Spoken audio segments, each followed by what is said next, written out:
There it is. Come on. Go live. Okay, connecting stream. Here we go. And hi, everybody. This is Michael Arrington, and we're getting. Oh, shit. Oh, God. There it goes. Hold on. Oh, okay. Sorry. I can't do this anymore, people. We're starting from scratch. We're trying to do Instagram. I have 2 sets of audio, and I can't get rid of the audio from the Instagram. But are you ready for 2 of my favorite psychic mediums, intuitives? I mean, they will blow you away, and they're dying to get started. And before we do that, we're going to do this.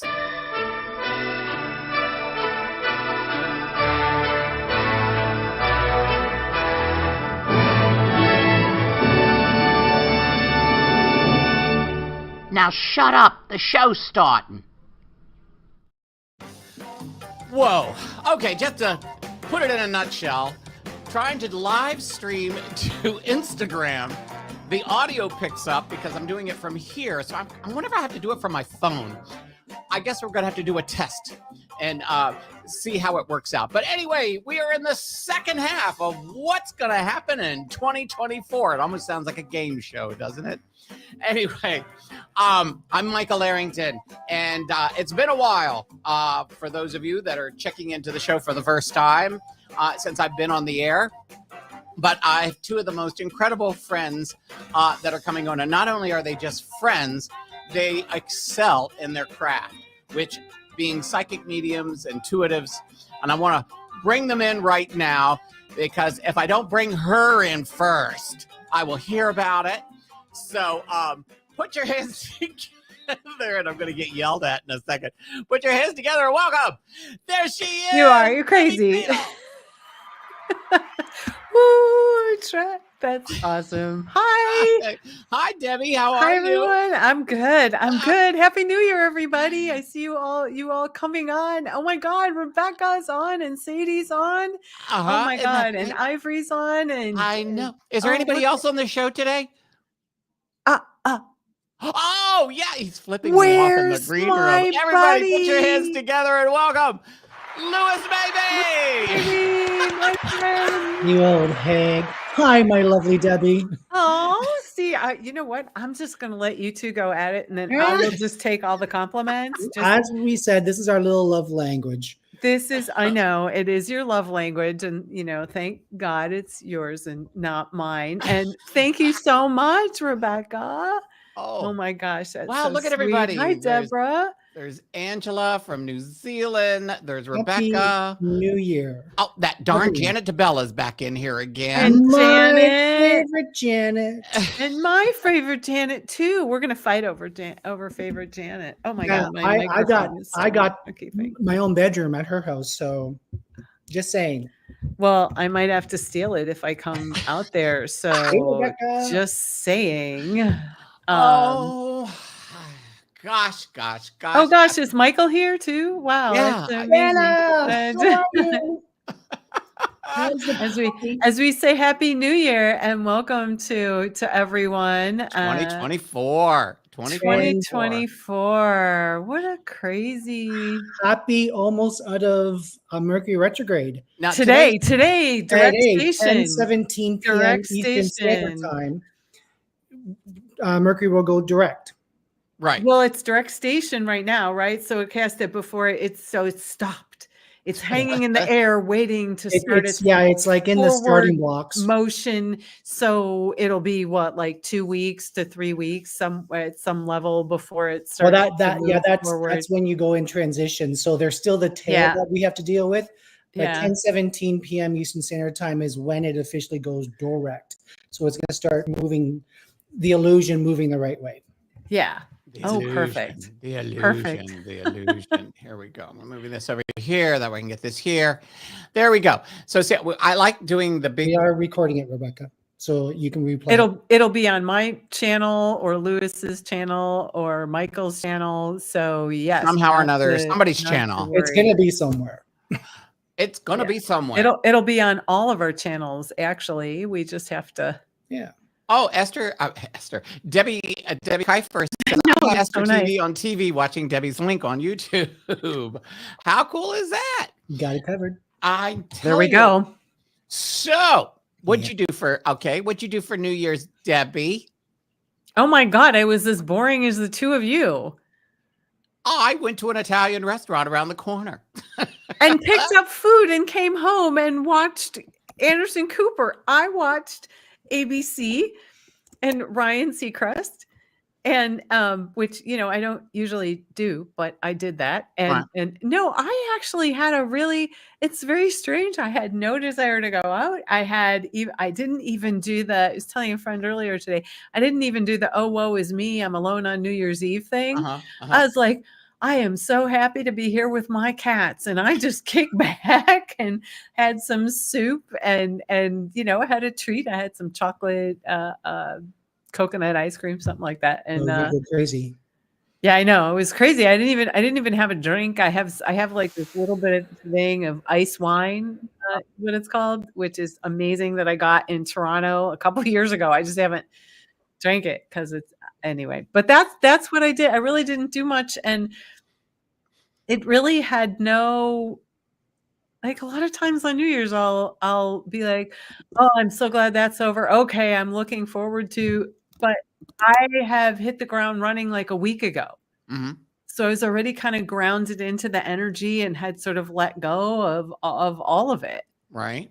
So yeah, that's what I did. I'm sorry, it's not exciting, but you know what? Sometimes being a psychic, it is very loud out there because we don't just hear the physical sounds. And I think Lewis will agree with me on this.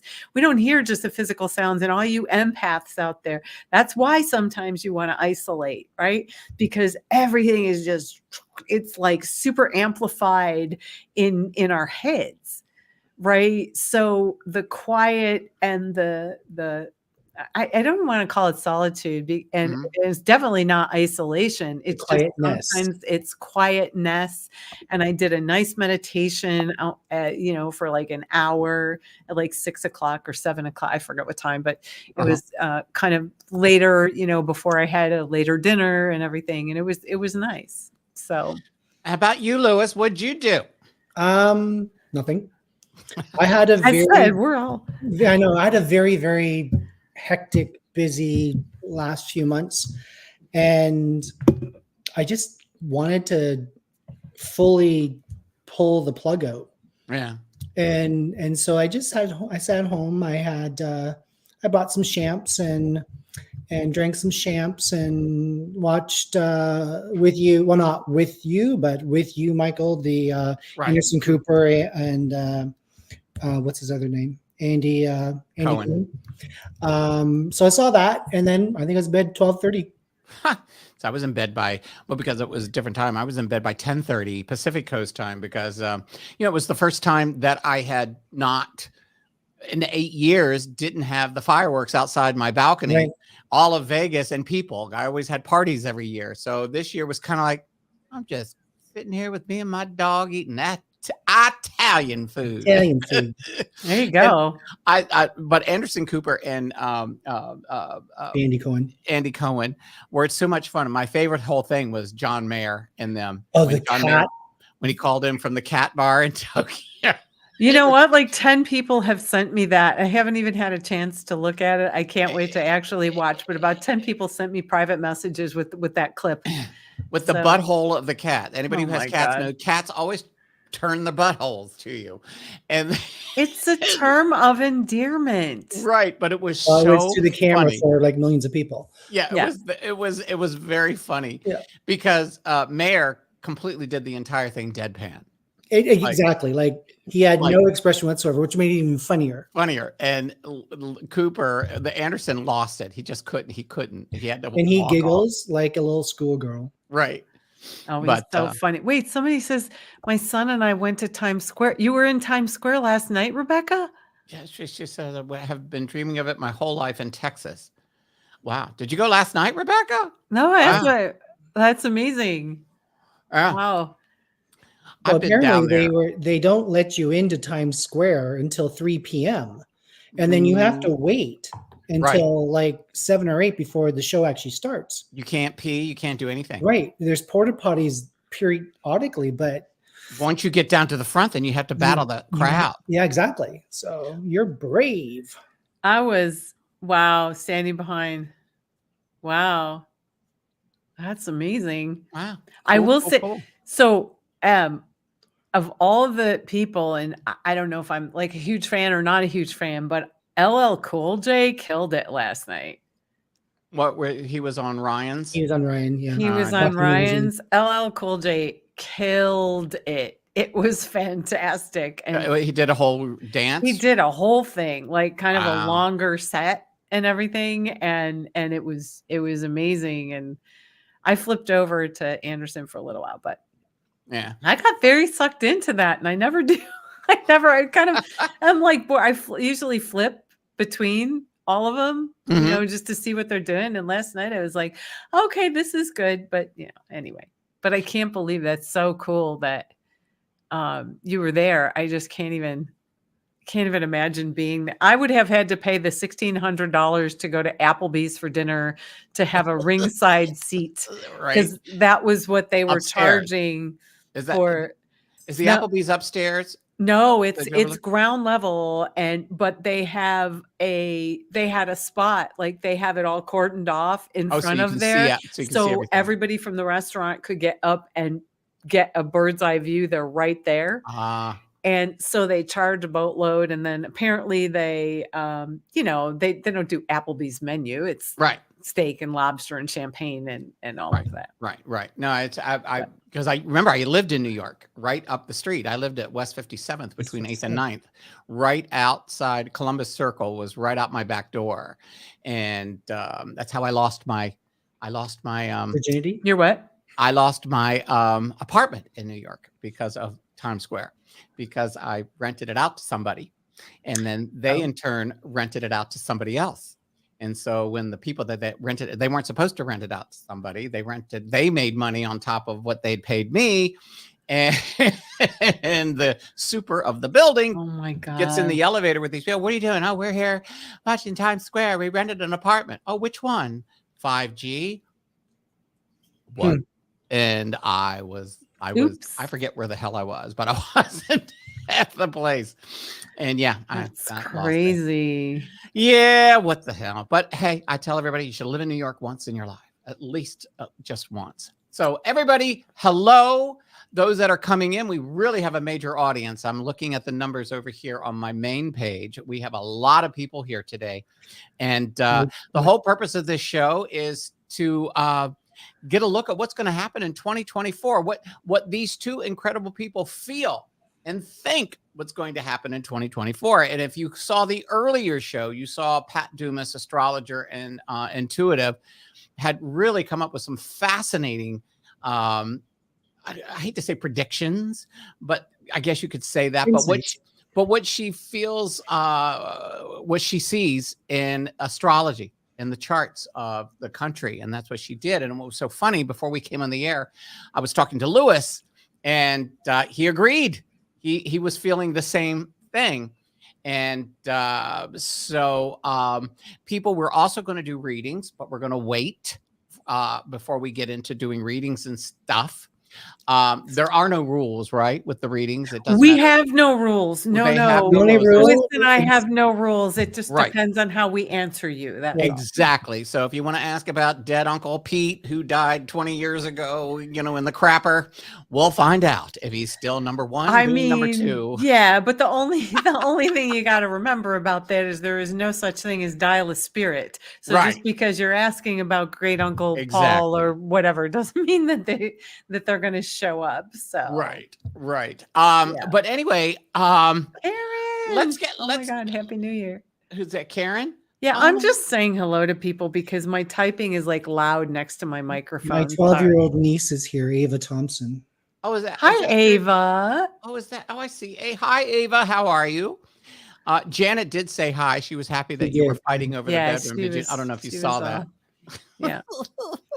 We can. I think we can scroll. Yeah. So let me ask. I don't know who we want to take this off with. Is there anything in particular either of you feel is something that, I don't want to say bothers you, that makes you a little nervous about 2024? Is there anything that you possibly see that makes you feel nervous about 2024? Debbie, we'll go to you first. So here's the thing, that the way I look at it, things don't make me nervous because I look to see what is there. Mm-hmm.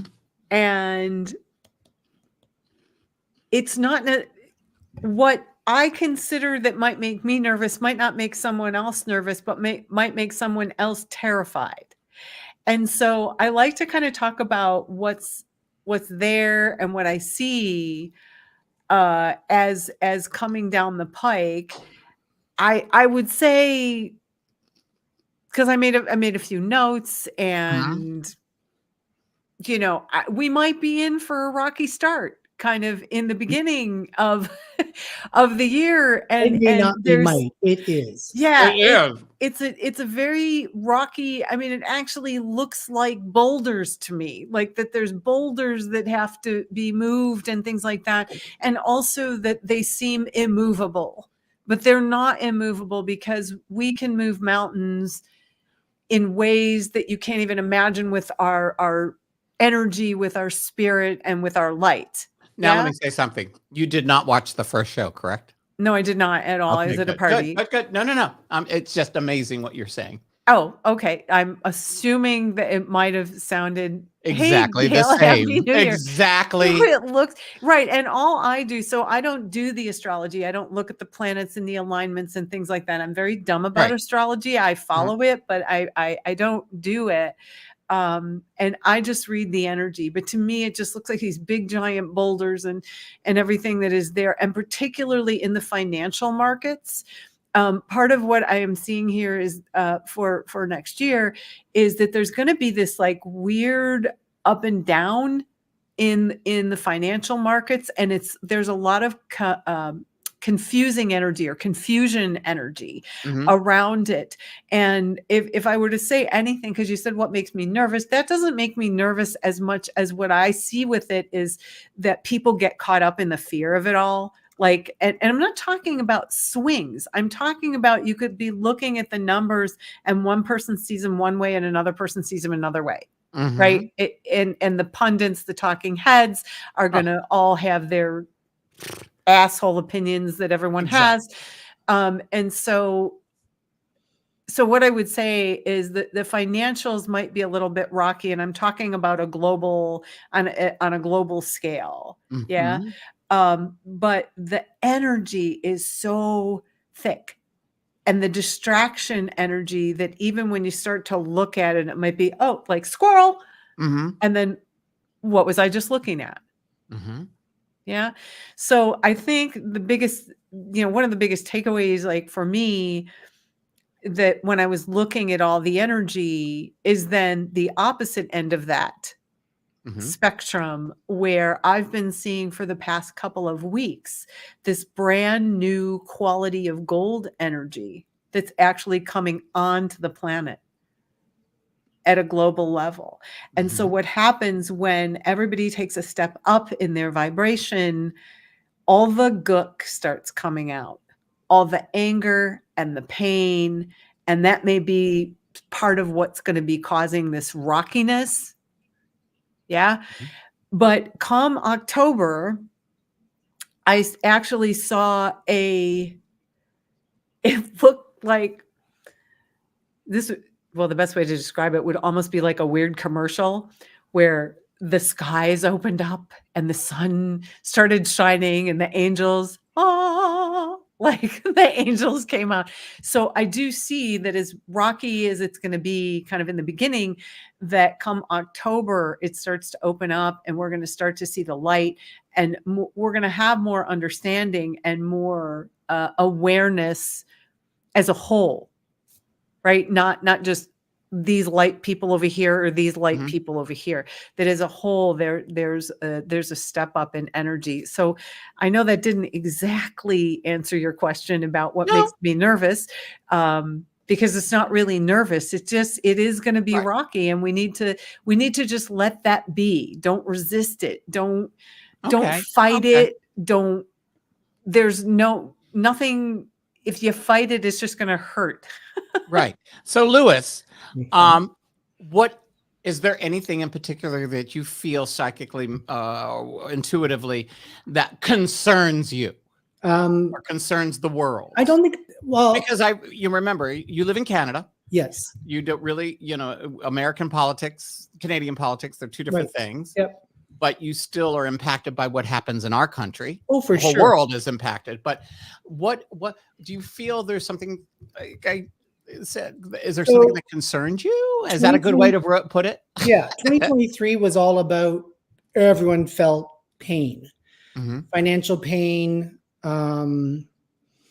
you know, politics pain, policy pain. Like there's a lot of pain. There's still going to be pain in 2024, but the average person is in that healing process. Mhm. There's still the powers that be that try to influence behind the Mhm. scenes Mhm. are in a bigger power struggle now. Mm-hmm. Gotcha. It's like the old, like the Rothschilds, the Vanderbilts, Right. those kinds of people are trying to be overtook by the new. Right. So there's a power struggle.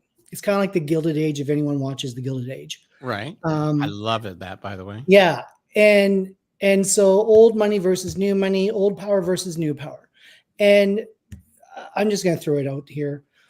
Putin going down. You He think? is going down. I think he's going to die, but that's beside. Well, I think he's going to I go. think he's lost it. Yeah, Somebody doesn't like him. yeah. You know what I mean? And as far as the U.S. goes, I think there's going to be a person from out of nowhere, even though he's been in plain sight, who is going to grab the ballot. I don't think, and this was discussed a little bit on the previous show, I don't think Biden nor Trump is going to get it. There's going to be a lot of water issues in the world, tsunamis, sinkholes, flooding. There's going to be way more of that than we've had, even though it's been increasing every year. But this is going to be the 2024 is going to be where the water really affects a lot of the world. Japan had an earthquake, 7 point something. Yeah, just yesterday. like We had an today. earthquake this morning here. Yeah. 4.1. So this is another kind of like Mother Earth purge, and she is like, it's kind of like getting COVID for the second time, and it is like she did it once already about 12ish years ago, but now she's back, and she has to yes. Yeah, Newsom is, he's pretty, yeah, I think he's going to surprise a lot of people without surprising a lot of people. I just think for the people that don't want to vote for him, they're going to be surprised with Newsom. But this second wave of purging for Mother Earth is gonna be deeper. It's going to, like, for example, when COVID first hit, and and the only time the world truly comes together is when there's a catastrophe, And that's what happened. and so we're all going to start coming together in 2024, second half of 2024. But in the first half, it's going to be get your popcorn and get your favorite chair, because there's a lot of shit going on. Yeah. But we were talking about the whole politic thing and the first show, and we were talking about. I was reading this story about the House. The House here is run by right now. It's in the power position. The MAGA Republicans have it, and they're crazy. But yesterday Kevin McCarthy is no longer a part of the House, so their majority went down. They only have, I guess it's 1 or 2, and they got rid of Santos. They had 4. They had a 4-seat. That was all they had separating them from power. And two just went out. And what the hell? That was cute. Louis, are you farting balloon colors? What the hell was that? And the timing of that was so perfect. You said, and there's another 2 going, and then apparently there was a celebration on your screen. Did you hit? I didn't sing. Oh my gosh. Yes, Janet. One of them is going to come use your extra bedroom and fight over it. The guest room. Is that Louis? Or is it Debbie? One of the 2. Or will I send Champers there for a weekend? Anyway. Maybe an hour. Yeah, that's it. No, hello, Tom Dinder. Nice to see you. But anyway, what I was saying is that they have now just have a 2-seat majority. And what happens is, and there's another guy that's getting ready to leave because he took a job, which means they will only have a 1-seat. And there's going to be another illness. But wait, the thing is, there is a procedure that Hakeem Jeffries can use, that if on a day that there are not enough Republicans in the House, the Democrats can take control of the House because of there wouldn't be enough Republicans to have a majority. And they can do that. It's pretty amazing. And it was in the New York Times and it was in the Washington Post. I read both the stories and I went, get down. That could possibly happen. And they were saying the biggest gift the Republicans gave to the Democrats. This is what it is. And it's as we all know, there's nothing crazy or nothing can be crazier than crazy right now in politics. It's like so freaking, none of us would have ever thought that. So anyway, that was. I don't know. I've thought that for a long time, and I was talking about it, but nobody wanted to listen because everybody had it in their heads that we had come out of all of the hate and the vitriol and the anti-Semitism and all of that. Everybody thought that was done. Right. Well, but even before that, people thought it was done. I was talking to people. I'm like, what are you talking about? It's not done. It's right here. It's in our face. It's underneath, it's underneath all of things. Well, it's being switched. It's being switched up. But so Louis, I have a question for you. Do you see, because I also see a lot of different souls leaving the planet again. Yes. Like in kind of groups. There were a lot of people who left who transitioned in the last quarter of this year. I noticed people and pets that were leaving. I think we're going to see a lot more of that. What's your thought on that? So I want to prefix that. I agree with you. Yeah. But here's the thing about catastrophes and mass amounts of people dying. Get out of your human ego head for 1 second. We all have a mission as a soul, and we need to perform that mission in human form. So we come down. When we are soul, when we are a spirit soul, we don't have human emotion. So all we focus on is the love, the learning. So we don't have the disconnect of fear and anger and betrayal and whatever else. So there's a ton of soul spirits who, over the last 5 to 6 years and moving forward to about another 2 more years, are going to exit. But it's tragedy still as a human to lose a loved one. But they are completing their mission through a death of tragedy so that the people left behind can learn to come together.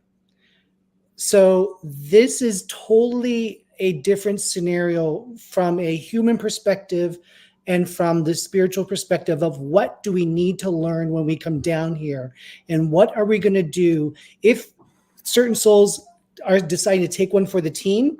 This is what they're doing for taking one for the team, is they're going to to get to that next level of their evolvement as a soul, they're going to leave us in a tragedy, human tragedy way. So but they have also fulfilled their purpose. and they fulfilled their purpose. It's not that they're leaving. None of this is random. They Right. have fulfilled their purpose to Regardless take if us they're to this 9 or 99. right. Yeah. So when you were saying, Debbie, and you were asking the question to Lewis, a majority of people leaving, are you just saying, are a lot of people dying, or a particular No, group I'm of not saying a people, majority. celebrities? I'm not saying a Okay. majority of people are leaving. No. That there seem to be a lot of people who transitioned, just that I was noticing, of every age group. Let's say it wasn't just like old people, somebody's parent dying and their pets, but all of these I was seeing as they fulfilled their purpose. My spiritual I teacher see what you're saying. I see took what you're his saying step, now. and it was not necessarily, I mean, he knew he was going to go at some point, but I don't think that he realized it was going to be in October.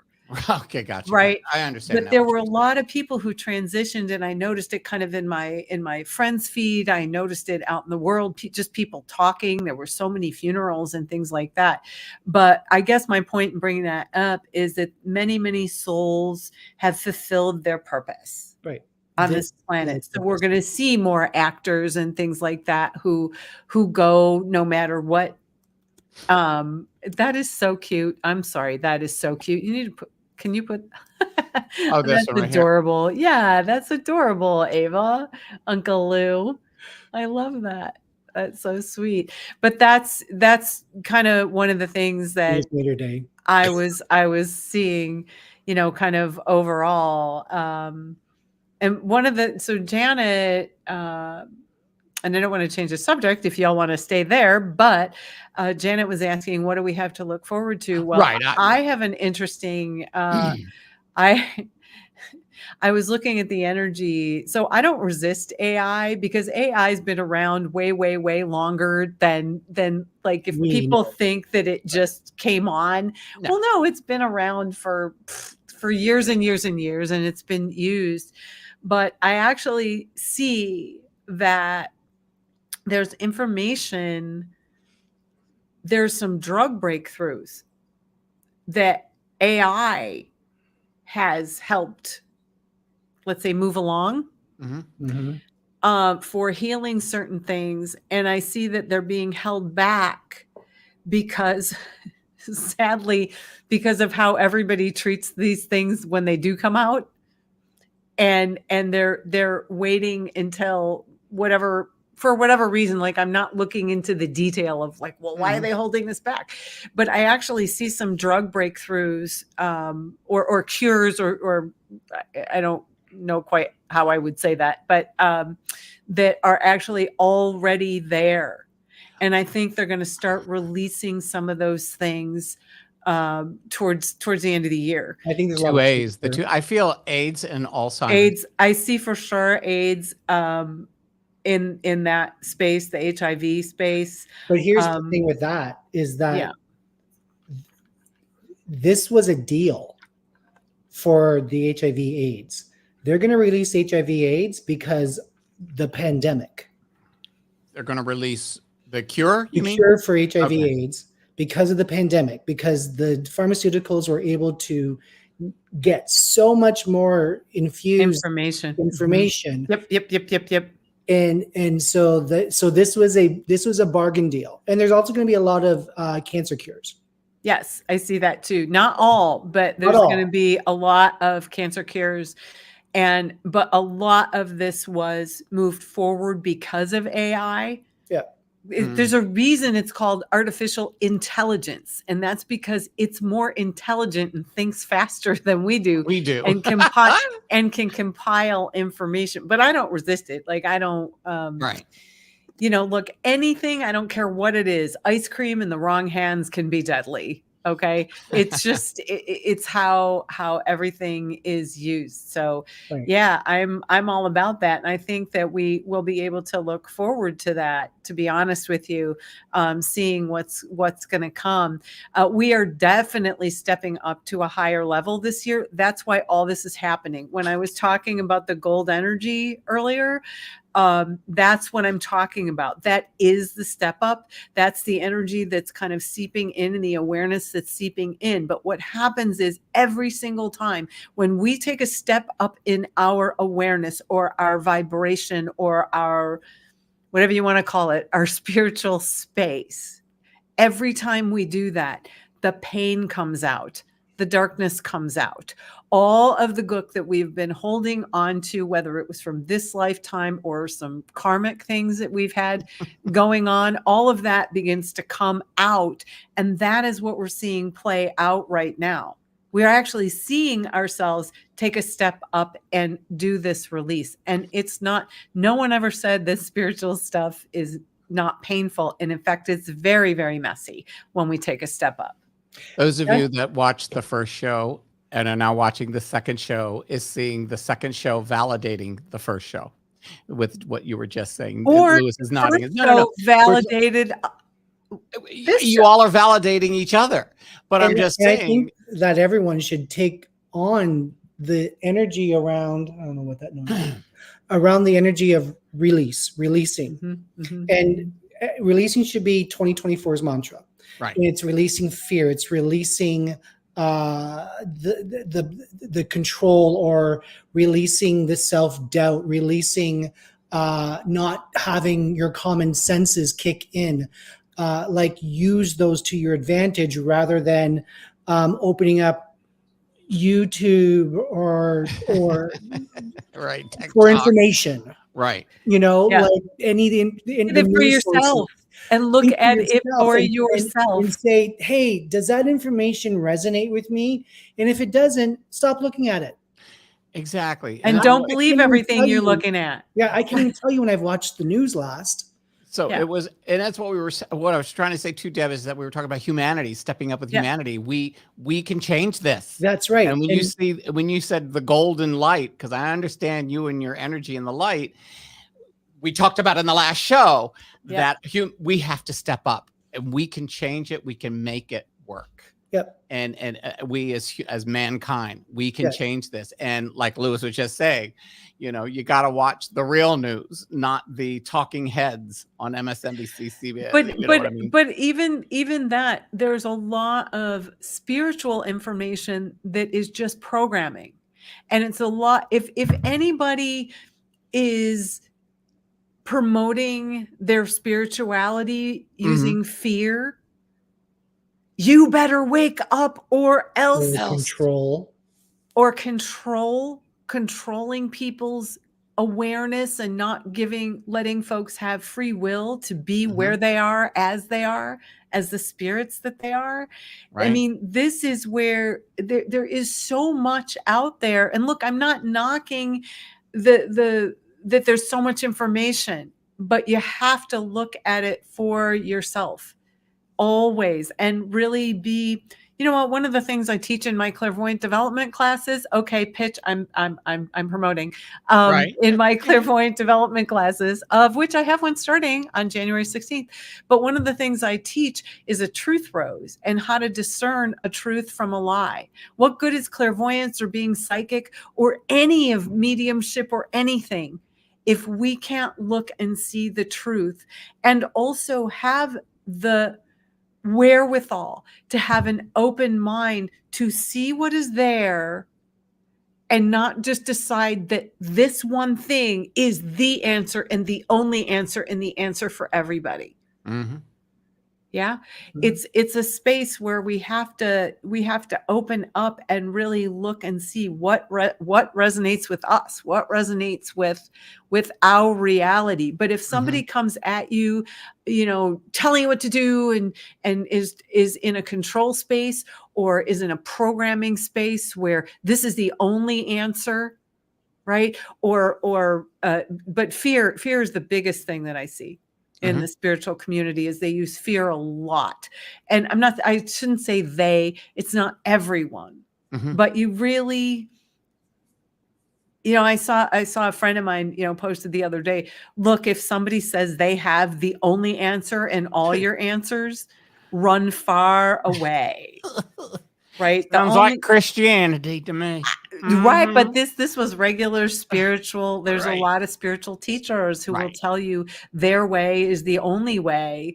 Right. And it's really there's so much more to, like, if we can't discern the truth from a lie, what good is being psychic? Right.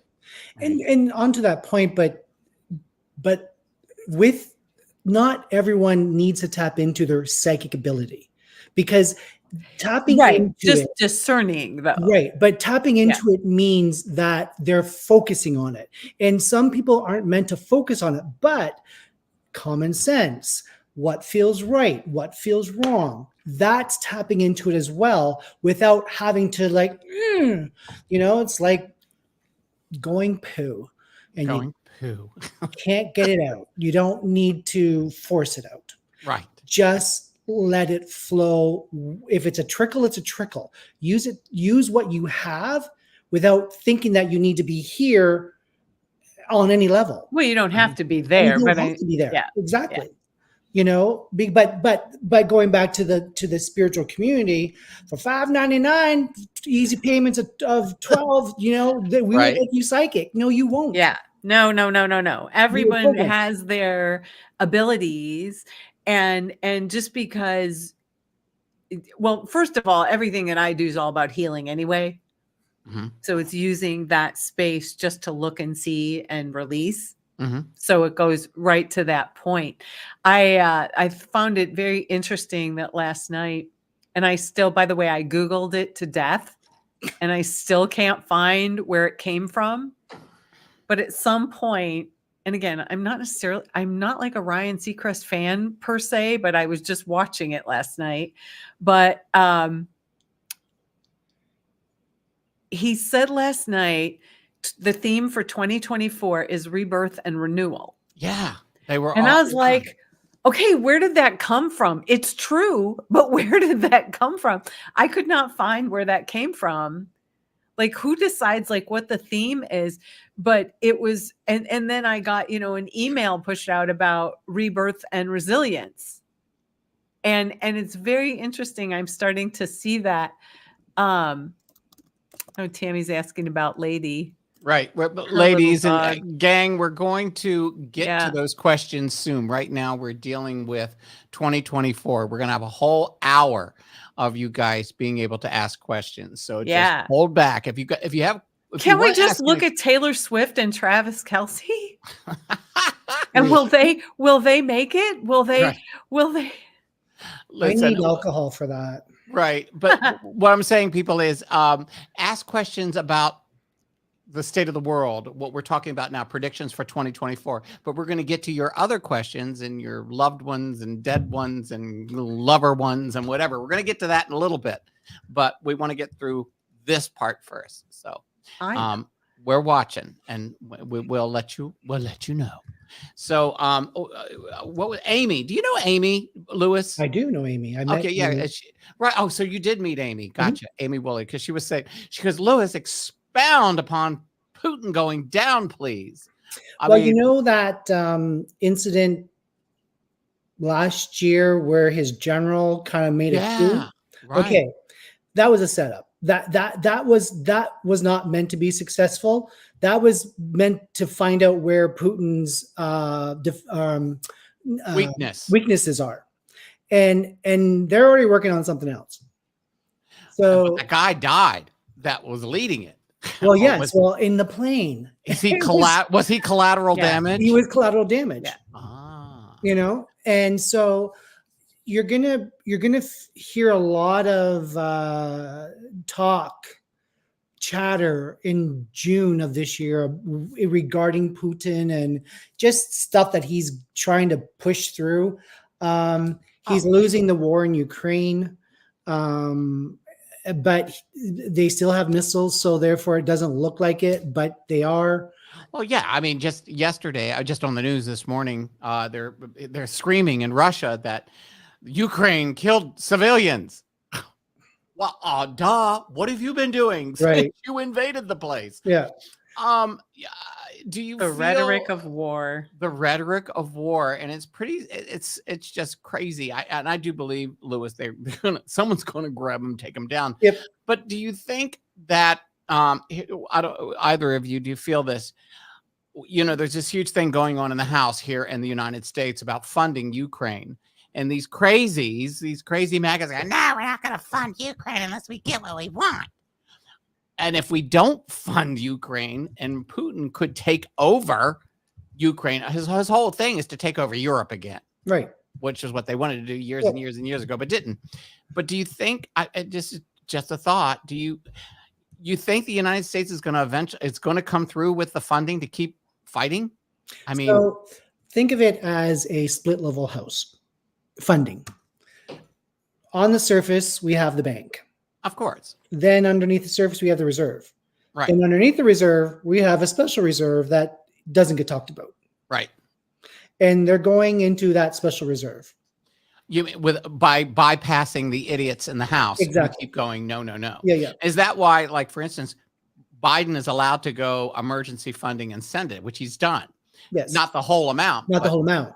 Gets money there. But it's structured under we need it now to keep our economy going. Right. You know, so they're going back to narrative. They're controlling the narrative and basically going squirrel so that they can do their policies behind the scenes, get the funding where they need to, where they want it to go. And we're up in arms because of gay rights and female reproduction rights and all that. So who started it? The government. Right. I mean, if they're more interested in drag queen story time than worrying about Putin taking over Europe than a war. What do you two feel about? I mean, it's terrible because the narrative is, to me, the narrative is all screwed up in the Middle East between the Palestinians, the Israelis, and Hamas, and it's just the narrative has been controlled in the wrong way, and where people don't understand. It's not the Palestinians, it's Hamas who hides behind the Palestinians, and people forget that Israel had the land way before Jesus was around. And that part of the story never gets told. It does, but it's he who has the loudest voices. And look at what happened in this country. You're right. There is a lot of, it's sad, a lot of the people just want to jump on the bandwagon of who's the biggest victim. And everyone is a victim. I haven't heard anything about the hostages or the rapes, and all I've heard about, are the sad things that happen in war. I'm not even going to, I don't even want to give it that kind of energy, but it's amazing what we're hearing. And it always seems to be who's the biggest victim, and we're going to get behind that victim. Well, the reality is then they get stronger, and there's a playbook being used, and everyone is being manipulated. They know exactly how each other, like Hamas knows exactly how Israel's going to react. And they know exactly the whole thing is a giant manipulation. And now it doesn't even matter. Look, I don't want anybody to die. Okay. Let me just get that really clear here. And I think it's horrible what is going on. Okay. But I am sick to death of hearing this one's the only victim here, and then never hearing there is no such thing as a conflict with one person. Right. It's always two-ness, and two-ness is always a divide. You cannot live in a divided world, period. The more we are divided, the more anger and fear is out there. If you want to ask what I can feel fear. That's what I can feel. That's all I feel. When I hear people not wanting to fund this or that, it's out of fear. When I hear, I'm living in Chicago and we're getting busloads of migrants every single day. Now they're flying them in and dropping them off in the middle of nowhere. Yeah. They're staying at police Texas. stations. I know. Okay. That guy, honestly, today I called him a monster. He is a monster. Because his attitude is, oh, you're a sanctuary. And he says it this way, you're a sanctuary city, take them. Right. And it's like, okay, you cannot use people. I don't care where they're from. Right. And this is a man in a wheelchair. I wish someone would shove it up his.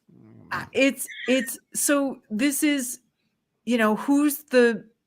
Right. It's all a playbook that then his fear comes in. Oh, they're going to take over. Here's the reality. Old Guess white what? men. In Old I white think the men. year 2000, we have the same issue. Oh, it's always been an immigration. It's all cyclical. So I don't know. It's everybody's taking from the playbook, and they're playing on everyone's fear. They're playing on everybody's, because we've all been a victim or some, we've been hurt. Exactly, right? Mary Morris. And so every time that happens, somebody can play on that fear or hurt or pain. And Republicans are not funding Ukraine because they want to help Trump. Oh, and because they think they're going to get somewhere, and they're not. Well, listen, here's the thing with immigration. Anyone that has watched Star Trek and the United Federation, right? Yep. Blah, blah, blah. We are slowly going to that model. Mm-hmm. One government, one world. Mm-hmm. And immigration is the gateway of how that's going to be achieved. Mm. It's not going to be in our lifetime. No, maybe not even. I honestly, I see about 200 years. About 200 years, 220 years. When we are in communication with the beings from other planets. Solid communication. Yes, solid communication, clear communication with other planets, and we begin to open up that space. Yep. For ourselves and the world. Not all the communication with other species is going to be like all the movies out there where it's them versus us. Mm-hmm. War is a human thing. Yeah. We're stupid. Right. Exactly. War and religion. Yes. Which is all wars. And what causes all wars? Money. Religion. Religion. But look at what, and that's the thing, is if you look at it, money, religion, it's fear. Yep. The baseline of all of it is fear and control. Yep. And who can get what. I am still like trying to figure out how Jews make up 1% of the world. Right. And why there's so much anti-Semitism, and we got to get the Jews, and we got to get is it like the bully on the playground? Like, I don't know. We're just going to get the ones that are the smallest. But I don't understand. Here's the thing with the conflict. Where the conflict is situated, there is a massive energetic sinkhole. You will never be in a peaceful state as long as you touch the sinkhole and so I live there. Well, you can attest to it that it has a really dead energy. I'm not saying that the people are dead or anything else like that, but connecting to the earth, there is a massive sinkhole that creates the conflict. And that's why for centuries there has been a whose land is it? Always. They cannot decide on that. This is not a new conflict. This is a centuries old conflict, but they've thrown it around, and as we've evolved and we became different kinds of races than, like, for example, from Mesopotamia and all that sort of thing, still the conflict, and it's still there. And why? Because it's densely rich in oil. Yep. History repeating itself. And there's always been resources there to mine from. Gold was abundant there. Precious gems were abundant there. Oh, the material to make the lithium batteries is now where? Exactly. In the Middle East. And right. In because South America, they're finding out. South America, you're going to find that there's going to be an economical upswing in South America in certain regions because of resources that Venezuela has so much oil. Yeah. And all of a sudden, if you notice, lately, Biden and the government they started doing a prisoner swap, and there's lots of oil there. And it's amazing. Yep. It's amazing. But if we go to electric cars, they got to have the lithium, right? Which is not here in the United States. I don't think we have too much lithium. The states have a mandate, because we have a mandate, I think, of 2030 that most vehicles need to be electric. Or yeah, it's coming up. In California, it is. Yeah. Yeah, I don't know that we have a country that all the vehicles have to be electric, because there's no way we could be electric by 2030. Right. Might be 2040, but it's like soon. Yeah. Okay. So I don't know if you wanted to hit up Amy on, but she says expand on Trump going away. Oh, she goes, where was it? Such a good answer about Putin. She goes, okay, now expand on how Trump could go away.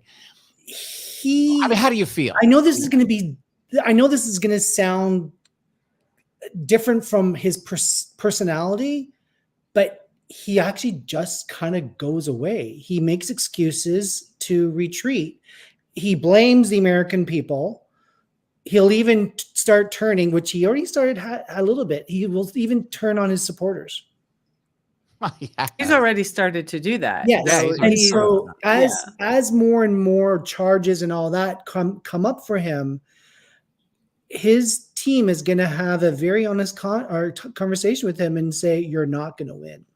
Well, they keep going, he's in the polls. He's in the polls. Well, who the hell are you polling? Right. Are you polling Republicans? I'm going to jump in. Healer that I am. Go for it, girl. There is a whole effing solution for all of this. What's that? If everybody pulls all of their resistance out of his space.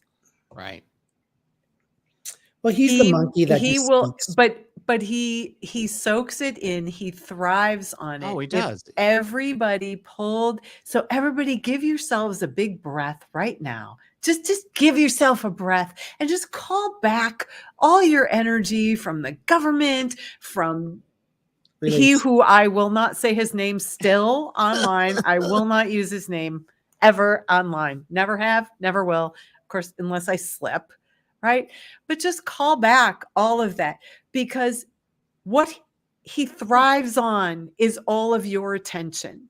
Of course. And that's the only thing he thrives on. If he was not getting your attention, if his news cycle and even if the media continues to give him whatever stories or whatever, right, if your attention isn't on those stories, if you're not resisting those stories, if you don't get a rise out of those stories, if you go, oh, it's that again, and whoop, bye, scroll by, I will guarantee you that he will absolutely go away exactly the way Lewis was talking about, because he won't have anything to thrive on. This is the way energy works.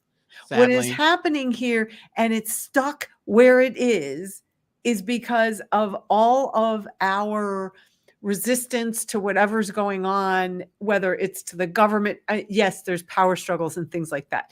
But what is going on stays stuck, because we keep, like, there'll be another story that comes up and you want to go, oh my God, I can't believe that's happening. And then you get afraid, oh my God, I hope he doesn't get get elected again and all of that. And now you're feeding right in to that flow river and giving it power. So stop giving it power. Is that really where you want to put your power, your own power? Exactly, but you got the news media who thrives on it, and that's but they're not my problem. If I don't pay attention to those news, well, it goes back. Okay, I brought this up in the last show, and that was there are 352 million people in this country, and when you look at the ratings of who actually watches CNN, MSNBC, and Fox, it will blow you away. Do you know how many people watch primetime CNN every night now? I have Do you no know, Deb? idea. I have no idea. Less than 500,000, 400 and some odd Right. thousand people watch Right. CNN. Wait a minute. MSNBC, 1.7 million, and Fox, about 2 million out of 352 million people. You're like going, a lot of America doesn't pay attention to the news. But yet those three little tiny networks, so they're not tiny, but they're with those amount of viewers, more people watch David Muir at 5:30 or 6 o'clock, wherever it is you live, whatever comes I on. love him, by the way. I do too, but more people watch David Muir than all three of those combined, and still they can't match up to the amount of ratings, the amount of audience. So it makes you, those of us who are political people, like I watch MSNBC and I listen, I've kind of weaned myself away from it because it was making me crazy, because it's not news. It's But that guy, head. that statistician, he's really fun to watch. Yeah, but I'm just saying. Was it Steve Kornacki? Steve Kornacki. But I'm just saying, it's just that I had to pull myself away, wean myself from those networks because it was making me crazy. But it's not just that. That's their job to suck you in. There's professionals and ratings that it's called news for profit. Yeah. The news in our country never used to be for profit. When news became a profit situation, it all changed. It's all about clickbaiting. Well, why do you think Facebook's having a knip shit that it's blocked Canadian broadcasting? Because Canadian law is so tight around misinformation and all that Facebook was like, oh my God, we're losing hundreds of millions of dollars of advertising, so we're just going to stop Canadians from seeing news cycles. And I'm going, thank God. All right, children of the corn. Ew. I'm being funny. So I think we've covered all. Just gonna bring my angel on and just like, yeah, exactly. There we go. So the fact that I even have an angel I can grab is very weird. I have like a whole thing of angels here. I don't have an angel. Wait, here's my good one. This is we'll just put that on top there. I have this that I got from Russia. Oh, that's beautiful. Is it a nesting doll? No, it's the little things that come up. Yeah, they come apart. Yeah, the rest. And there's a little nesting doll. So anyway, got that. I brought that back from Russia. So anyway, this is the energy counterpoint that as I try to take it out, if we all started living like the spirits that we are, and I don't mean hoo-ha, woo-woo stuff, but like we are spirit in a body and that we have energy and pull ourselves out of this illusion, or as my teacher used to call it, this video game we call life. If we pull our energy back and just step back and give ourselves a breath for a moment, we can create a completely different space. We can heal ourselves. We can create a different space. We can create a different illusion, a different reality.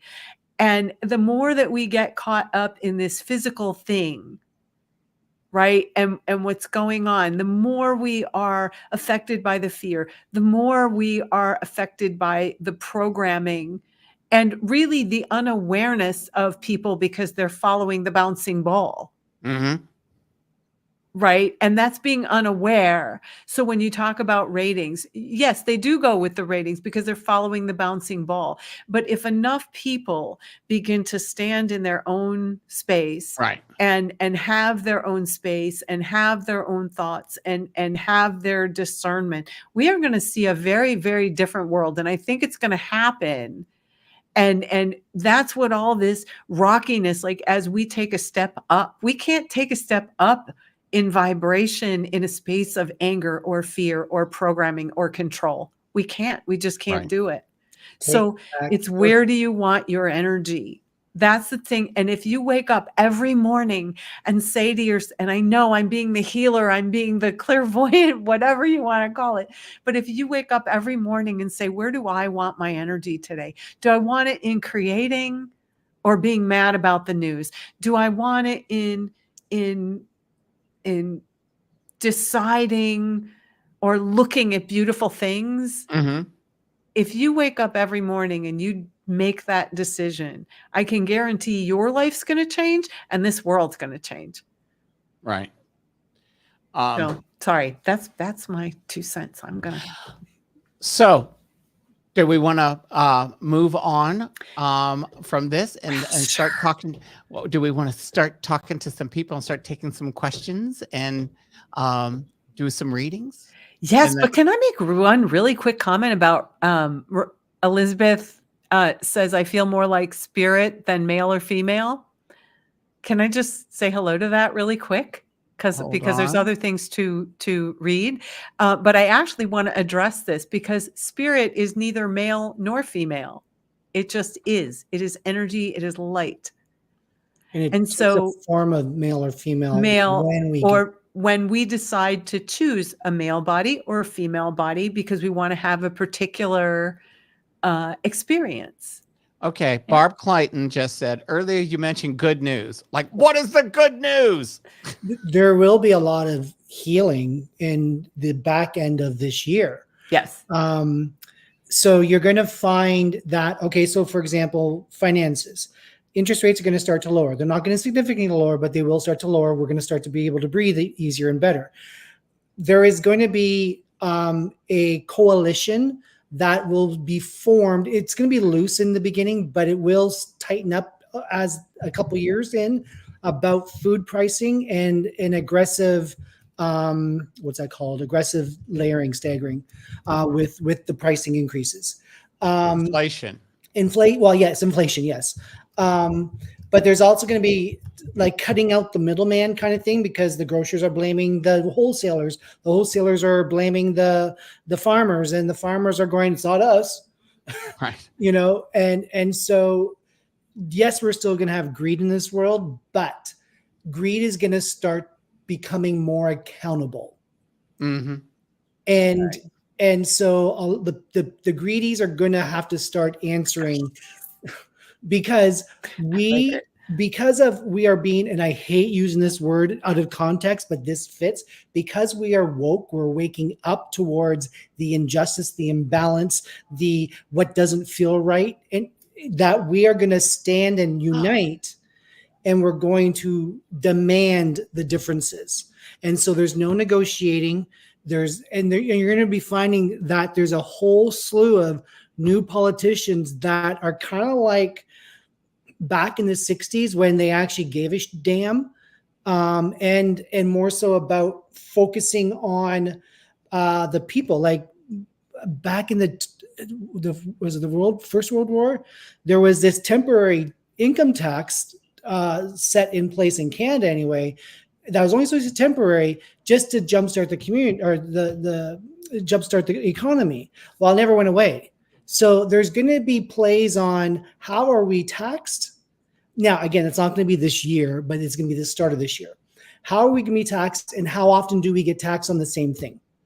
So they're going to start to streamline how money flows. So money is going to flow differently because of the old money is being replaced by new money. Gotcha. And again, that's not overnight, but it is starting this year. Even though there's going to be a lot of water damage in the world, we are coming together. We are uniting like we haven't united before. And so there's going to be a new camaraderie of people joining, not kumbaya, but just joining forces to get shit done. And it's going to be more of not a power struggle, but more of a power play of look what we can do. So the change of, I don't want to see it, I don't want to hear it, I'm overwhelmed with always trying to give money to charity and It's not about the money anymore. It's about how do we finally fix things. So there's going to be a new think tank that comes into play. And that could be going back to the AI that Deb was talking about earlier. I think that's going to be a crucial part of how do we.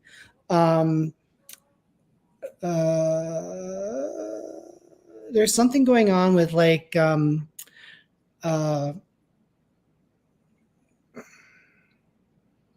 something new being discovered something that will benefit, for the most part, humanity once we tap into how to use it properly?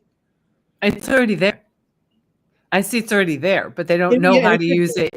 Yeah. Because exactly. that's part of what I was talking about in that AI with the drugs. I think that that's part of it in there. But that's, I just wanted to jump in because I see that as already here, but they don't know. I don't know what would you say, like the I don't benefit think they know what of, it is. right. It's Yeah. Right. They don't know where to direct the information. Right. Yeah. But you're going to be finding through your nose, you're just going to have highlights. You're just going to have these little moments of, that's nice. There's still going to be shit going on. Don't get me wrong. But you'll be having more, that's nice. Because like I said earlier, this year in 2024, we, not the elite, not the power people, we as a general audience assembly are going to be able to sink back a little bit into our chairs and relax, because the pressure cooker is finally being released. Now it's not fixed, it's just releasing, and so we're going to breathe a little bit better. We're going to be able to expand, we're going to be able to grow a little bit. So that's the good news. It's not a specific, like, everyone's going to get $10 million kind of vibe, but it is more so about we're unkinking the chinks in the armor. So that makes sense. And what we talked about a little bit earlier, but also what we judge as good and bad are judgment words, right? Because what we judge, let's say, as bad, when we look at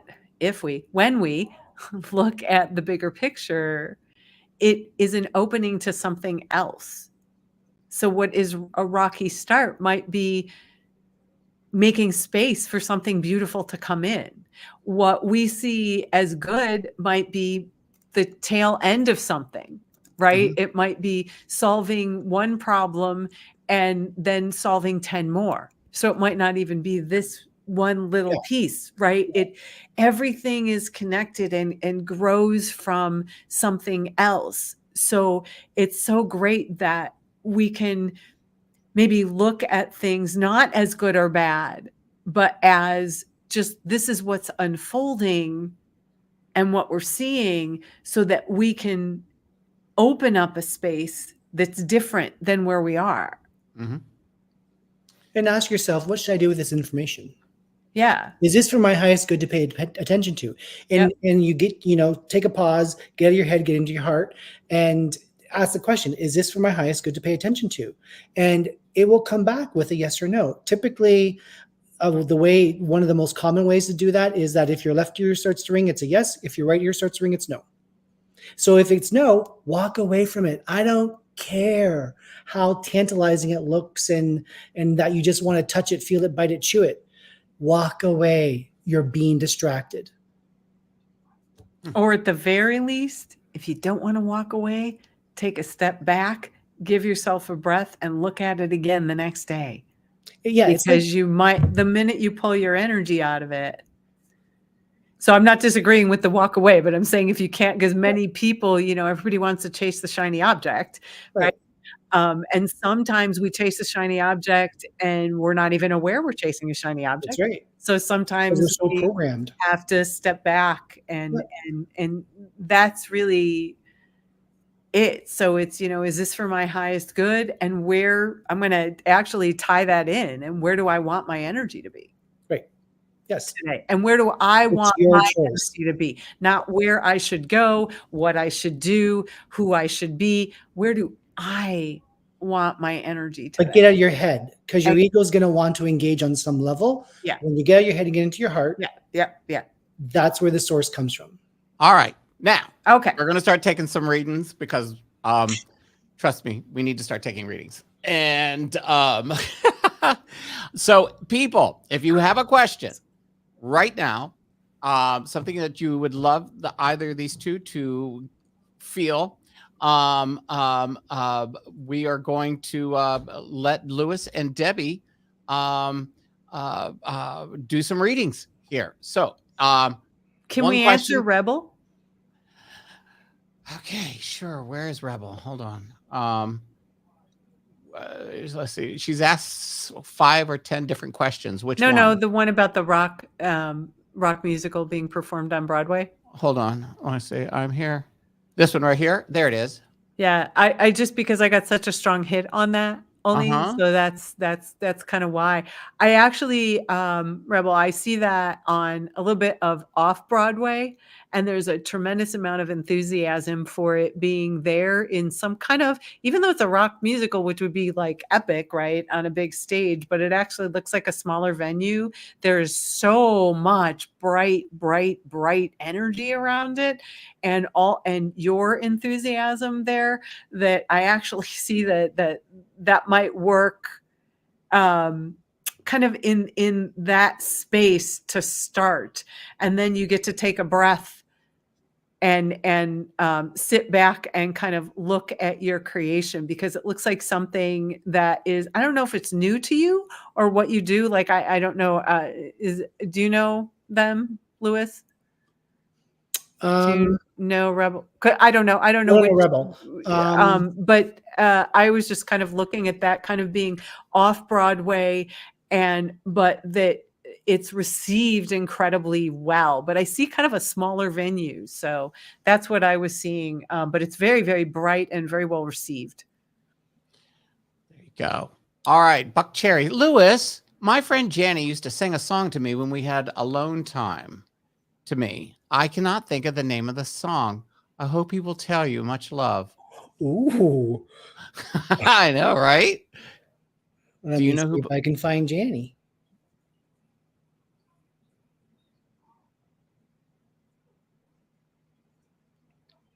So she's humming. She's not singing. And I'm going, sing. But she's humming. And it's like, well, it's weird. It's weird because it's kind of like a mix of like that old, I don't even know who sings it. You probably know, Michael, it's your genre. Like sugar, sugar, like sugar, sugar. The Archies. Okay, see, told you. And Bon Jovi. And I know that sounds completely strange, but she's humming this, the melody of sugar, sugar, but then she's kind of like that like kind of vibe that Living on a Prayer does in the beginning. And so she has a lot of inflection. So the Janny, the he, she said. Oh, sorry. So he has a lot of inflection in regards to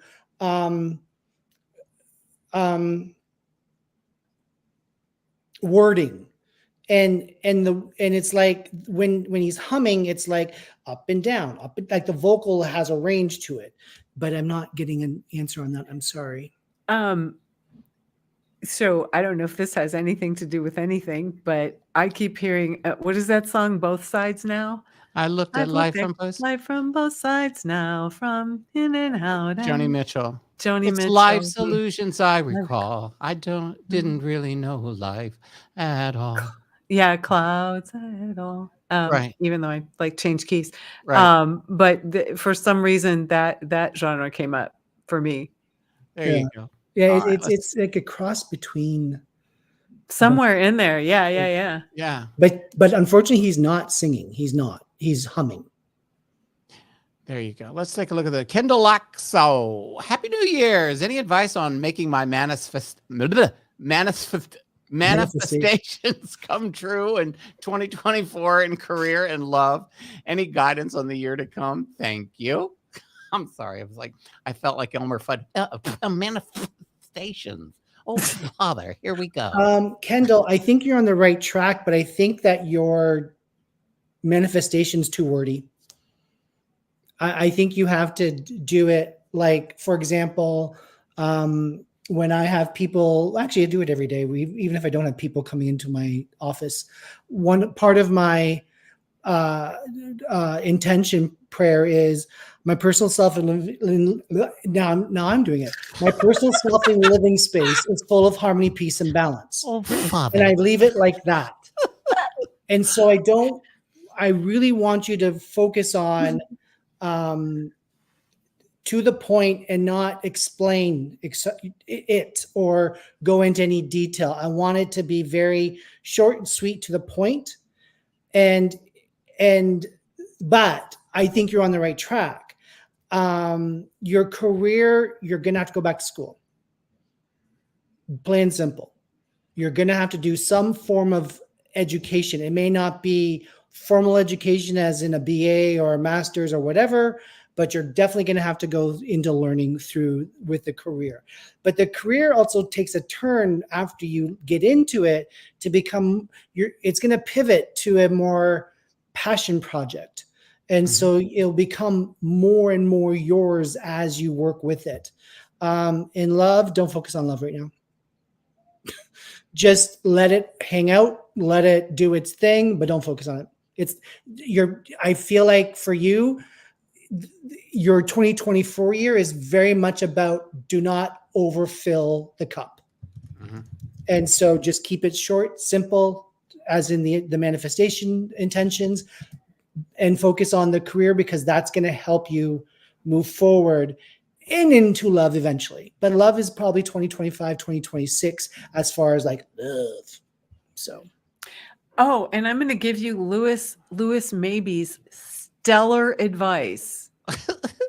He's going, what in God's name which are you advice? Say? I know. Which advice is this? Which one's got me on advice is pins that? and needles too. But whatever you do, whether you go back to school or you step away from the love, follow your heart and take the steps to get there. Yep. If you want to manifest something, you have to have a space for it, but you have to take the steps to get there. You can't just sit back and do, right? You have to take the steps, follow your, right? Isn't that your advice? I know it is, because we had a whole conversation around this the other day. How funny. So Oh, man. Nancy All right. is my great Now, aunt. who is Nancy Bowman? Hi, Maybe Nancy. She's my great aunt. your great Hi, aunt. great aunt. Great. Hi, auntie. Hi, Nancy. So she says, will we move in the next few years? Probably next year. And you're downsizing. It's time. There you go. There you go. There you go. Marianne Spelman. Hey, Marianne. Haven't seen you in a while. Can someone please give me a short reading is how that's a lot. We need a lot. Marianne, is a lot. Come back. Marianne, rewrite something you really want to know, and then we can get that's like basically a major reading there. Okay. Here we go. Leanne Brammeyer. Good evening. Will I sell my old house this year? Thank you. In advance. Thank you. Thank you, because I needed that translated too. I did too. I didn't know. Okay. Debbie? Yes, this is mine since I'm a realtor as well. See, I have many talents here. So, Leanne, what I will say on your old house, when I look at the energy of the house, it's like dead. In fact, it looks like kind of one of those old gray kind of spaces, and there's a lot of dark gray around it. I don't know if you have anybody around you who could do house healing, and I'm not talking about staging, that just smells up the place, but I'm actually talking about a house healing where the energy is moved. One of the things that you might do is you might go in and I don't know why the energy is so gray, but it's like a dead energy inside, and you have to make it alive. Put some live things in there, like flowers or something. So if it's not on the market and you're going to put it on the market, you're going to need flowers. You're going to need to maybe bake cookies, make it smell like a home, look like a home. I know that might seem really weirdly cliche, but the energy is kind of flat, and nobody's going to come in and actually buy that. So if you could have somebody come in, and or you can contact me at spiritlightinsight.com, Debra at spiritlightinsight.com. My information's below. Type that in below. Type that in. Both you and Lou to type in your URLs so that people can contact it. Let Allow me me to do just it for some reason. go grab it really quick. Also, everybody, if you go to the YouTube URL that you're on this, or you're on Facebook, either one, and look at the information on this particular feed, you'll see all the information to get a hold of Deb and Lewis for readings. Yes, we have we both have readings available, and you can but just contact me and I can help you, because that house it needs grounding and it needs some gold, but it needs to be kind of livened up, even if and even if that means you have to give it a coat of paint or something, you have to just kind of make it alive again. And that's how I can answer you. So sorry about that. Thank you. Okay, Gail says, my dad has passed 2 years ago. Are there any messages from him in general or regarding mom? Thank you and Happy New Year. When is your mom alive? Or there's something around your mom with medication, either medication, or in the sense of she needs to be re-examined, something like that. And as far as he goes himself, what he's showing me is like how a lumberjack would be. Like he's holding his hammer and he had to do his thing and he had to get in there and he had to provide and he had to be, and he was so proud to do that. But yet I feel like sometimes he might not have felt like he himself internally was adequate or enough, that sort of thing, because he did have a sensitivity towards him. Mm-hmm. But he's doing well himself. He's gotten that vim and vigor back. But with your mom, there's something going on with something to do with like medication or follow-up or tweaking, something like that needs to happen. Pretty cool. Pretty cool. Hold on. I just lost something here. Hold on. There we go. All right. Next one. Here we go. I don't know how to pronounce this. It's Ivory. Hi, Ivory.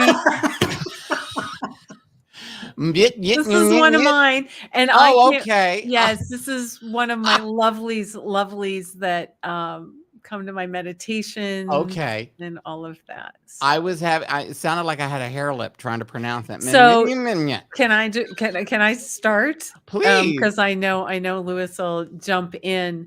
But anytime we go into that big year of introspection and hibernation, sometimes it's just to clear our energy. In other times, certain folks used to spend 40 days on mountaintops, like alone, doing that same thing, or meditating under a Bodhi tree. But when we do that, it's a time when we start reflecting, and you will be seeing major growth and clear direction in 2024. Part of what I see is that there's a little bit of fear of you taking those steps, because there's been so much energy thrown at you. You're very much an empath, but you pick up all the negative energy. You haven't had a lot of positive support. And so what I would say is take the steps, but you can take little baby steps when you take those steps, and it's kind of like dipping your toe in the water to see, is the water freezing cold or is it really, really hot? But go ahead and take your step. I just see a lot of fear of like rejection, and some of that comes from your father overall and in general. And so you're still kind of working on letting go of all of that. And again, this doesn't make like him bad or anything like that. It's just, this is how he communicates, and it's not your steps are your steps. Yeah. And you need to just take the steps. But in the last year that you have been doing this introspection, there's a space that's opening up that's very, very bright for you. So this is definite. So by the way, the major growth is already kind of there. You just need to take your steps towards your direction, if that makes any sense. So that's what kind of I was seeing there. Lewis? Just one little thing with that, right on as far as how I'm seeing it. The road might be somewhat in sections only, lily pads. So you just might have to hop. Yes. Excellent. Yeah. Yep. Okay, Amy Bridger. Will my He husband? damn well better. Oh, you know Amy? I know Amy. Okay. I was like, will my husband make a move with work? I feel so unsafe putting trust in his workplace. Yes, stop putting trust in his workplace and put trust in him and yourself. Ground yourself. Trust yourself. That's what you have to make safe because you can hold that space for him. Sorry, I jumped in. I know she's one of your folks, but he will make a move with work. You don't have to feel unsafe with his workplace. Get your own safety and grounding, and that is going to take you so far. I promise you. Right? That's okay that he's loyal to his boss, but you don't have to trust his boss. You ground, and he will follow that because you live together, and so that's kind of how that works. And so to get away while I answer this, Ivory. So before the call comes to storm, Amy. So Mike is gonna be. Did you say? Oh, anyway, Mike. We all know now. Huh? We know his name. He's going to be disappointed, but that disappointment turned into I'm out of here. So it will get worse before it gets better, but it's not a buildup of getting worse. It will be a kind of like a transaction where it's like, what? None. I'm done. So it's not going to be disappointment after disappointment after disappointment. It will definitely be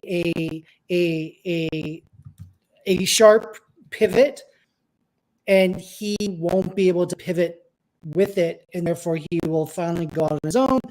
And I do feel like he will take someone with him, though.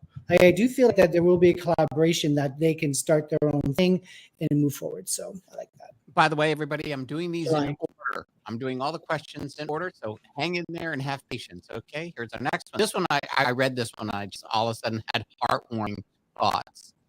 Kathleen Pass. Hi, since 2022, I've been working on building a dog bakery, Muffin Mutt Bakery. 2023 took me off this path, but now getting back on track, feeling like I should add online non-baked items. What do you guys think? Idea? Hang on a second. If you can jump in, Debbie, go ahead. I am frozen and can't do. Oh, you are. Thing. Your lips are pierced. Yes, my lips are pierced. Oh, because I can't.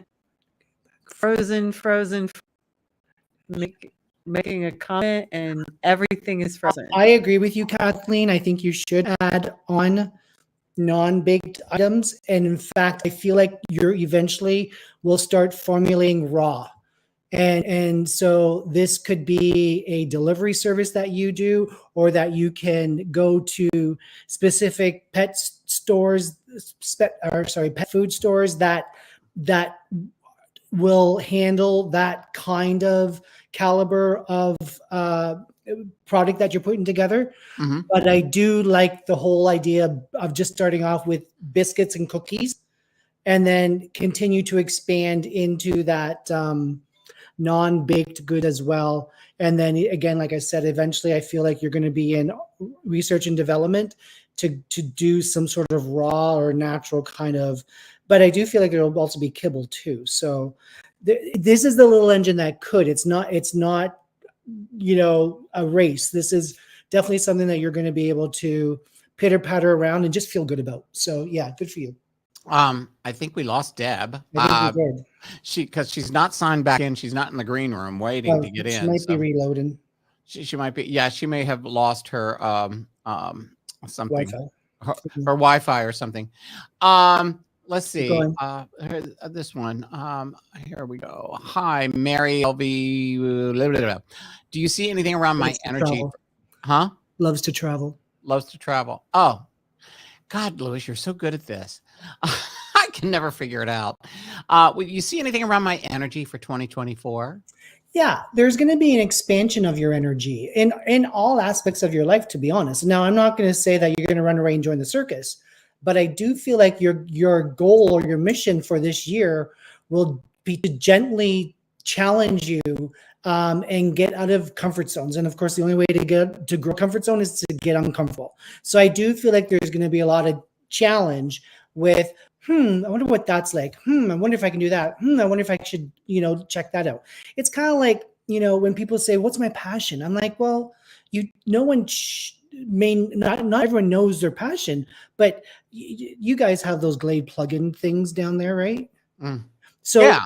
On the box, there's that little sticker that you have to scratch, sniff, and smell. So if you like it, buy it. If you don't like it, put it back. And that's what I want you to start doing is go and try things and do things. And if you don't like it, drop it. If you do, continue moving forward with it. So her computer crashed. Okay. Okay. So I just let everybody know your computer crashed. So we're all waiting. So yeah, your energy is expanding. Okay, cool. So, all right, here's one for you, Lewis. Lisa Strack says, hey, Lewis, I'm feeling stuck spiritually. What do I need to do? Thank you. Okay, Lisa, you tend to take on people's energy and you tend to not blame yourself per se, but that energy of like, oh, geez, why didn't I see that? Or geez, why didn't I process that properly? And so I want you to let go of that. I want you to start focusing on you and not worrying about helping others so much out of their predicament. You don't really are required to go on like a spiritual journey right now. I think it's more so about just having a better relationship with yourself. And like I said before, earlier about like, ask yourself, whatever's in front of you, is this for my highest good to pay attention to? And I guarantee you that a lot of that stuff that you have been paying attention to will come back as no. And so this is a self-growth phase for you. Really dig in. That doesn't mean that you need to be a hermit or isolate yourself, but really dig into me, myself, and I, because you're not a selfish person. So you're able to dig into that and you won't feel the repercussions of what selfishness is. There we go. Okay, whimsical mistakes. Will my son overcome alcohol addiction this year? Is this the only addiction issue that he has? Because I'm feeling there's layers to this. And no. Sorry, no. But I feel like he's coming out of something. So I do feel like that he will. Hi, Deb. Audio. Deb? I'll get there. Oh, there she is. Okay. So I do feel like he's going to get there, like not this year. And if he does go to any kind of addiction or rehab facility, he probably won't complete it. So, but I'm not saying you're going to give up on him, but don't give up on him. It's the planets, the energy needs to align, and it's not aligned right now for him to overcome it. But I do feel like that he is slowly but surely pulling himself out of the weeds. There we go. Barb Clayton says, I'm finding quite a few dimes lately in the oddest places. Dime is supposed to symbolize a sign from a loved one. Are my dimes a sign I'm following a right path, or are they just warning me? What do you feel?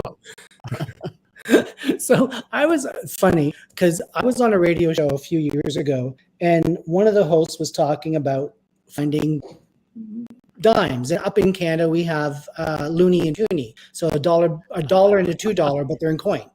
So anyway, she's talking about her partner at the time. He's passed away, unfortunately. But anyway, he went into the shower and he showered and a toonie fell out of his butt crack.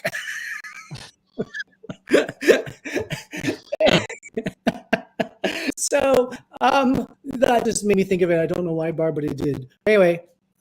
Hopefully no dimes fall out of your crack in the shower, Barb. This to me feel like a mother type figure that is throwing dimes at you, and it is a thumbs up kind of signal for you, and the right path. I want to say yeah, but I feel like that the path goes from a 2-lane highway to a 3-lane to a 4-lane.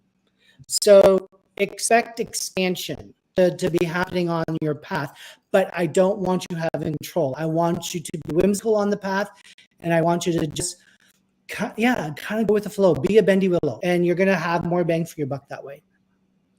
Does anybody know Pamela Shore? I do. Okay, because she says, does Lorraine have anything to say to me? Okay. Drink up, bitch.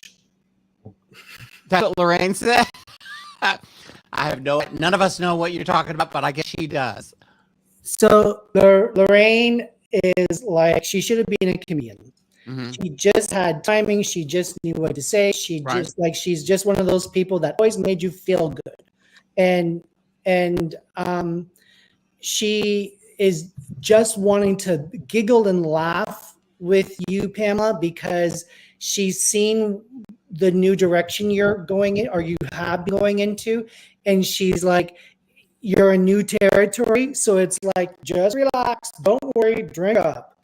You know, that sort of like, just calm down because it's all good. So, okay. Amy says, am I safe to make my house a real home and put down roots here? Am I in the right place? Yes, for now. Wait a minute. You both said yes? Let's ask a realtor. Oh. Okay. Yes, absolutely. You put down roots where you are. You have there's some interesting energy in your home there, Amy, and I can actually see kind of in your whole energy field, there's actually a little bit of an excitement there. It's like a trepidation on one hand and then an excitement on the other hand, but there is something that you're supposed to do in that location. I don't know where you are, but there's some energy that is very much connected, and that you what was that? She's not on the West Coast. You're not on the West Coast anymore? No. She moved. She doesn't live in California anymore. She bought a house. I thought she was upstate. I mean, okay, well, wherever you are, Amy, but I'm seeing like a lot of ground, and I see that it's very much more grounded than some of the other places that you've been.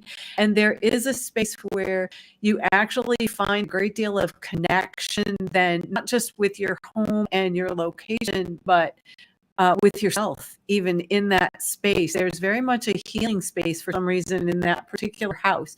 I don't know that you're going to stay there forever, but boy, it looks like I see little flower beds and things like that. Like I see a lot of kind of you just finding joy in your surroundings that you haven't really had. Oh my gosh. I know Amy. And so what you're saying is just pretty amazing. Like if you're in the woods, or if you're near trees, forest, go hug them and just. Yeah. I just see also the perimeter of the house is like, I just see such beauty and you surrounding yourself with such beauty. And it really also looks like that may not have been something that you have done for yourself. At any given time in your life. And this is very much a healing space to put down roots there. And actually, I keep getting the word, and this is very interesting when I start to hear the word, finally, I'm home, which is interesting. And I don't know if you made a lot of moves in your whole life, but I just keep hearing the word over and over again, finally, I'm home. So don't be afraid. Put down your roots.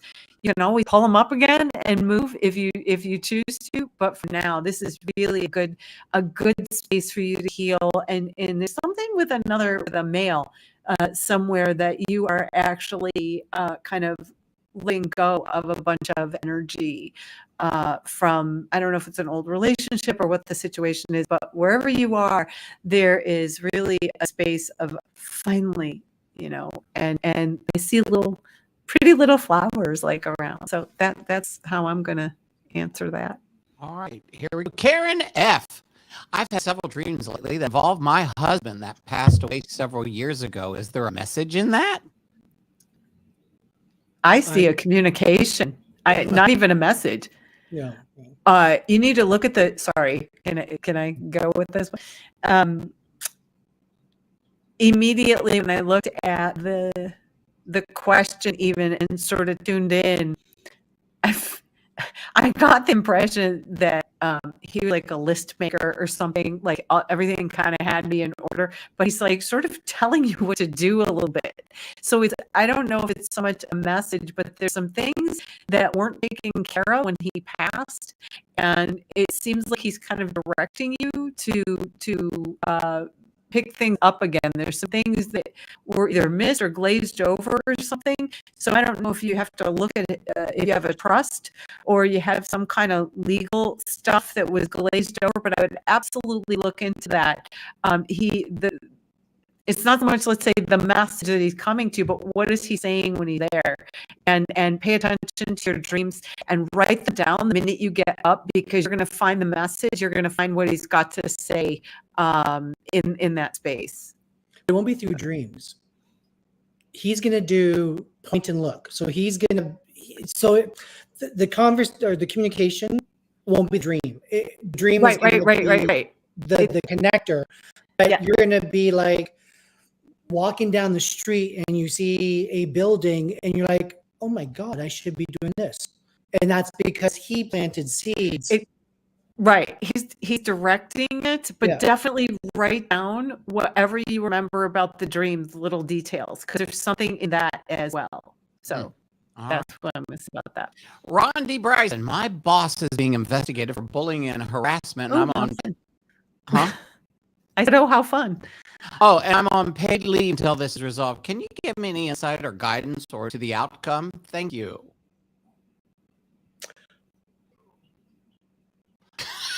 I love the fact that you two are, you're like, I'll go. Okay, go ahead. It's like you go, I go. It's like when in my CrossFit, you go, I go. Okay. Whatever So you do.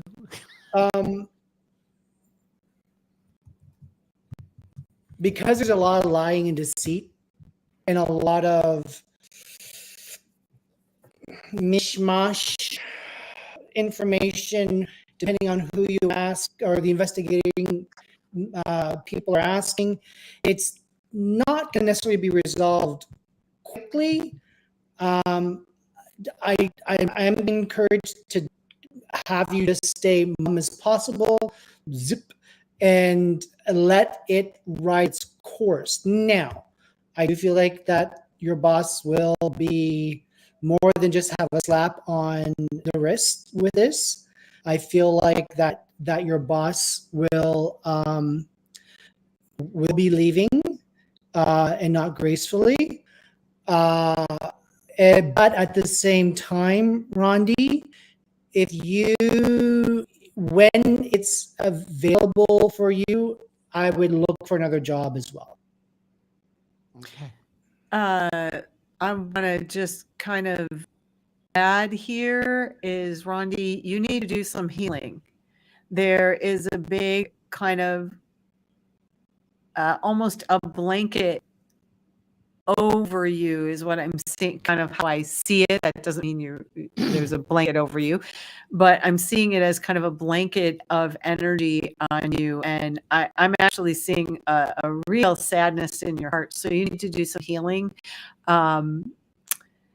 Regardless of what the resolution is, whether he leaves or doesn't leave, or you being in paid leave, but there's absolutely a space that I'm seeing that needs to be healed in your heart, and I just want to say hello to that, because as I do, it looks like there's also a space where you haven't been able to communicate your pain before, and there is something here that has to do with that and some kind of connection there. But what I'm kind of looking at here is a space, and I'm just kind of, as I'm looking at you, I'm grounding you and giving you space to have all your emotions about all of it, rather than just shutting it down or feeling angry about it or whatever.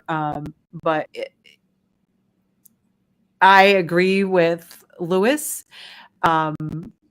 But you also have to look within yourself and do some healing work there. Cool. Hi, Lewis and Debbie. Angela, our girlfriend from New Zealand, who comes comes just up to every single one of our shows. She says, hoping 2024 will be a better year. I love her so much. What are your thoughts for her for 2024? So it's just jump in.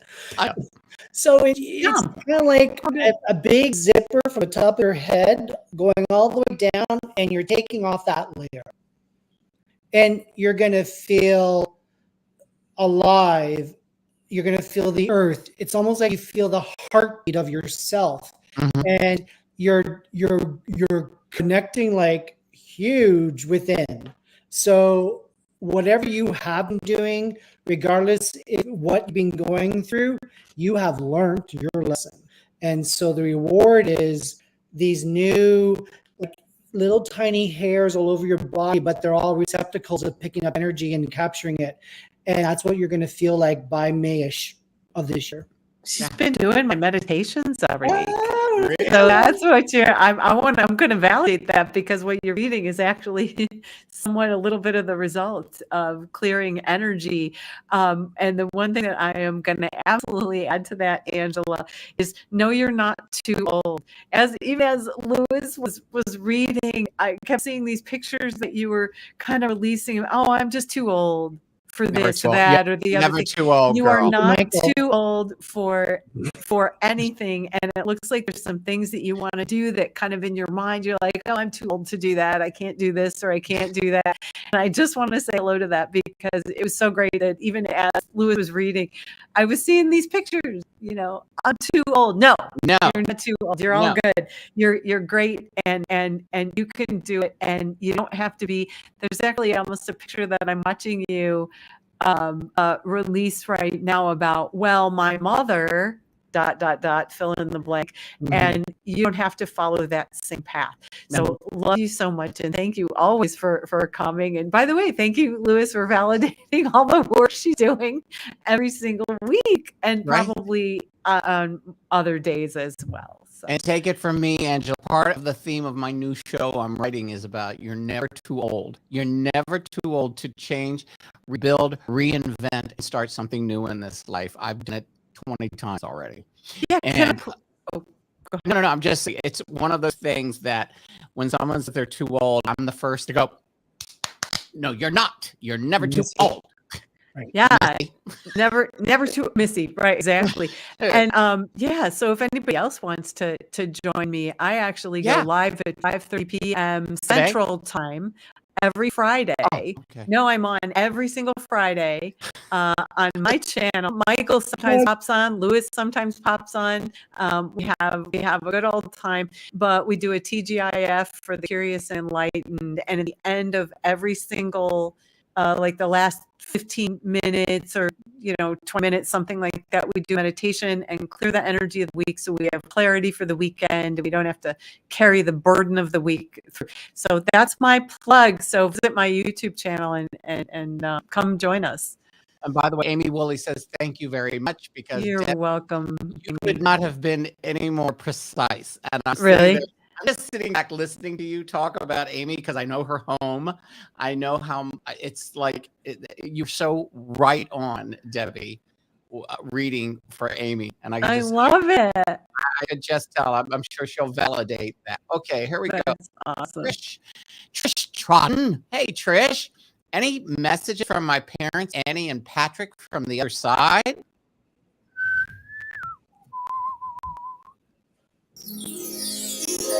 Wait, that way. I feel like this is like the Brady Bunch square. Right. Okay. Who really, out of Annie and Patrick, really enjoyed Christmas, Trish? Because there was like this connection piece around the holidays that just made them smile. One more over the other, but definitely like just smile. And there's something around you, Trish, that I don't even know if you need to tap into this, but you're going to be finding that around March and April of next year, and this is coming from them, around March, April, this year, God, 2024, that you're kind of like turning a corner that you didn't know existed. But when you do, they're going to be right there to support you. But it's not, don't worry, it's a good turn. But they're going to be right there to support and show up and be able to just give you big hugs. And it's not because you need the hug, it's because you deserve the hug. So, but yeah, like Christmas, holiday time, totally one of your parents' jams. So they are happy campers. Tom Dinder writes, there are days where I feel so empty, I think of the lyrics from Jack and Diane. Life goes on long after the thrill of living is gone. What causes that feeling of emptiness? Energy. Thank you. I knew you were going to say that word. Oops, sorry. See, and I got bells from it. Hollywood my Hotel, God. one moment, That's please. great. That's great. Yeah, I don't know. I've got my do not disturb on. So how anything rang through, I'm telling you, I get booted. Usually when there is when we have apathy or boredom, or we feel empty, it's because our spirit is not kind of with us. We've taken on so much energy, and you come every week, Tom, or at least, check out my YouTube after that. And that feeling of emptiness is needing to fill up and reconnect with yourself as the spirit that you are, and also get your creative energy going. It almost looks like you went into a space of failure and never came out, and then went down that rabbit hole more and more and more, and just focused in that space, and just took on, it's like a lot of invalidation from others, people throwing pictures at you that are, let's say, you're a failure, you're never going to amount to anything. Like, it might even have been when you were a small child. So all of that has just kind of weighed on you. And I do see what's the point anyway? What's the point of living? What's the point of any of this? Well, there is a huge point. Just because you didn't, let's say, have others validate you, particularly male validation, that doesn't mean that you're a failure. And it doesn't, and I said this the other day, I think on my show, I'm not sure, but I had a sales trainer once said that I never see failure as failure, but as an opportunity to learn. And what I would say is reconnect with yourself. There really is a space and sadness that I'm just kind of working on that right now, and reconnecting you with yourself, and just bring in that gold light and reconnect. And there's a lot of loss in your life, and you don't need to follow it out. I think you're much more sensitive than you think you are, and so you're kind of following a lot of other people's loss, a lot of other people's sadness, a lot of other people's energy. And sometimes we want to follow it out. We want to go down the rabbit hole and just match all that energy. So come on over to the light side and connect. And I know that, I think Lewis probably has something on this as well. Yeah. Not that you necessarily measure yourself against other people's successes. You are a late bloomer. And you see all the people walking by you going, oh, there's success. Where am I? Mm-hmm. And going back to, it's coming. But going back to what we said about the door, and like, you just slam the door, you bolted the door shut behind you. Mm-hmm. And you need to, and this is the patience, where patience comes in. I need you to dissect that door. I need you to, one by one, take out the nail. And that's the healing that Debbie is talking about. And it's not about a massive, like, okay, let's heal. Yeah, no. This is about this nail represents my disconnect from my mother, my father. This nail represents the disconnect from myself. This nail disconnects the love that I deserve to have and that I need to show myself. And so instead of having external validation, go internal and do it yourself. You have to do it yourself. External validation on any kind is not going to work for you, because you're just going to start matching yourself up to time frames that don't exist for you. Yeah, and it's really important that in that space, you stop believing all those things other folks told you. You've had a lot of negative people in your life. I don't know if you had a partner or something, or but there's just been a lot of invalidation that's come your way. And so stop listening. All right, here we go. Terrell Dixon says, do you see anything for me for 2024? I'm struggling asking a specific question, so I understand if it's too broad. I think you're project that you've been working on for the last few years is gonna really start to take hold. In fact, because you have two sets of points of interest, and I'm going in your career field for this. You have this big care and compassion heart of wanting to do well or do better for people that can't do better for themselves, but then you have this whole thing where you want to fly on your own and do it. It's time for you to start the sliding scale of disconnecting from your 9 to 5 and really start focusing more and more on your self-employment, your passion project, that sort of thing. You can't have both. It's okay to make sure that your bills are paid, but you can't have both, and you have to really trust yourself and throw yourself into your passion project. It will fly and you will be in demand. It's coming. It's just not quite here yet, but you also have to put more time and energy into it. You spend a lot of time getting things organized.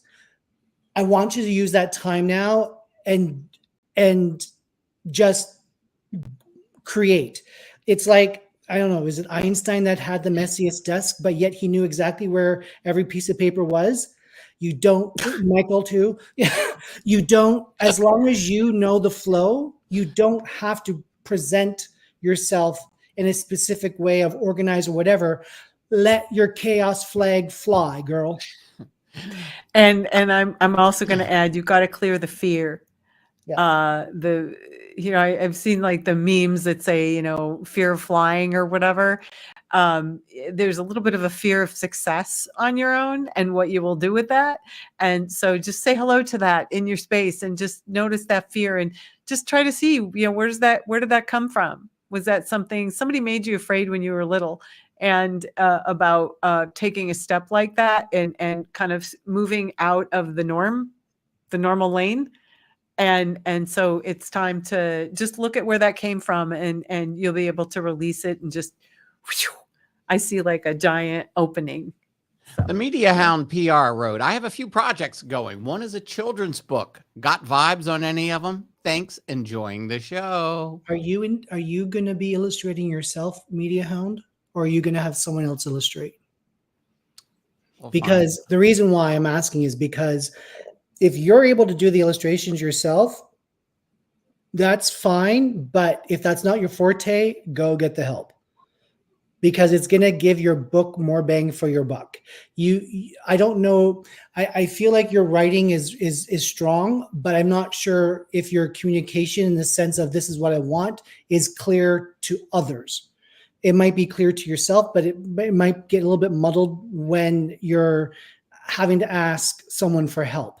Mm-hmm. Anyway, when you start asking for help and getting the right people in place, which I don't have any doubt you will find those right people, you're going to find a lot of success with the books. But I also get the sense there's something around, I don't know, bringing back an old format only as an example, like, back in the days, David and Goliath, the claymation boy and dog. Oh my God. There's something with a story telling through your book that you're going to bring to life. But it's not a movie. It's something though that it might be on a YouTube channel or something like that just gains growth and popularity. So yes, it's going somewhere. The Flying Goddess says, I feel there are spirits in my home. What are they trying to tell me? Don't burn the water. Don't burn the water. It's like, I used to work with a comedian, Jackie Vernon, who was the voice of Frosty. Jackie Vernon used to talk like this. And he had a great line, a wet bird never flies at night. And and I'm like, but you have to, it was this whole entire joke that he went through, and it took him 15 minutes to tell the joke. And it all started with a wet bird never flies at night. And it was one of the funniest routines. So when you said, don't burn the water, I thought, my God, that has so nothing to do with. So I want to just say hello to, you might feel like there's spirits in your home, and there are, but they're actually around you, not let's say from your home, from the home. So just be aware of that. And the message, well, you got to listen to the message. But the funny thing is Lewis, when you said don't burn the water, I actually saw her cooking at the stove right when you said that. And I just had to laugh about that. Because it just was, it was just too connected. But I do see that the spirits, I don't know if it's a grandmother or a great grandmother or something, but there's something there with that. And if you just settle down and start to listen, you're gonna get your messages. But I did see a lot of cooking and creating at the stove, like cooking meals or things like that. It was interesting. And one of the things for the Media Hound, also, I was looking at I saw like little people in there. So you saw the claymation, and I saw a lot of blue, like a lot of blue color, a lot of blue, like surrounding the little people, like a blue coat or a blue, not Smurfs. Not the people weren't blue, but there was just like a lot of this beautiful blue color. So I don't know what the artwork is. I just kept seeing this blue, and then there were some violets and some pinks. So it's a really interesting energy on the children's book, and that is kind of lighting up, really pretty joyful in there. So that's what I was looking at. And thank you, Janet, about the Friday shows. I saw Michael put that up. Everybody from Trish, all of them said thank you, thank you, thank you. There, you two have been right on. We're over the 2 hour mark, 2 hour and 5 seconds. And we actually have, this old bitch has been going for over 4 hours. But it's okay, because I don't have to talk as much as you two. There's only one more question left. And that is, and I just had it. Where the hell is it? It was Karen Thomas. And she goes, any advice for me in the coming year? I know it's vague. It's about as vague as you can get, Karen. Don't do that. I mean, we try to be a little bit more, come up with something, advice in your love life and your cooking life or whatever. But should I move? No, that's a flying goddess. Oh, that was flying goddess. Never mind. I'm stuck. Where am I at? Karen. Okay. I'm going to start it, but Debbie's going to finish it. Yes, because Karen's one of mine. Okay. Because Karen is one of yours? One of mine. Because there's just a ton of healing that still needs to happen. And I feel like I'm going to be really honest with you, but please do not take it the wrong way. Yes, you are progressing, but you're not where you think you are, but that's okay, because you're going to get to a plateau where you're going to have this magnificent view, and then you're like, oh, I get it now. So It's not like you're full of shit. Mm-hmm. You're just, there's still more work to go to get to that plateau. And when you reach the plateau, like I said, you're like, you will literally exhale and go, oh my God, this feels so good. And when that happens, then you'll understand the journey. Okay, Debbie. And I will add to that is one of the things that I'm looking at is a frustration with the status quo and getting things done. And I see that you're still in kind of that space, Karen, of just that kind of fighting the male, let's say the male powers that be where you work, and just let go of all of that. It's okay. You're actually making more headway than you think. Yes. They are, I'm not going to say coming around. It's not that, but sometimes we have to plant the seed. And what I want to assure you is you have planted the seed really nicely, and you've been watering it really nicely. That doesn't mean you need to be nice, but let go of all that resistance, or, that, as Lewis said, damn thing. just you're gonna get there, but it actually does open up again towards the end of the year. I think like when the clouds part, like what I was talking about earlier, that's also when you get your let's say epiphany. And Media Hound was saying, picking up on one of the photos artwork. Oh, awesome. Hey, you two. And this is the last question so far. No more are coming through. Does my sister Elizabeth, Anne Chevalier, does my sister Elizabeth have a message for me? Cavalier. Oh, it's not Chevalier? Is it Cavalier? It could be Chevalier. I was thinking of Maurice Chevalier. Knew exactly where you were going there. Right. He can't even talk anymore. You know what? You should have been drinking for Chevalier. this 4 hours, Michael.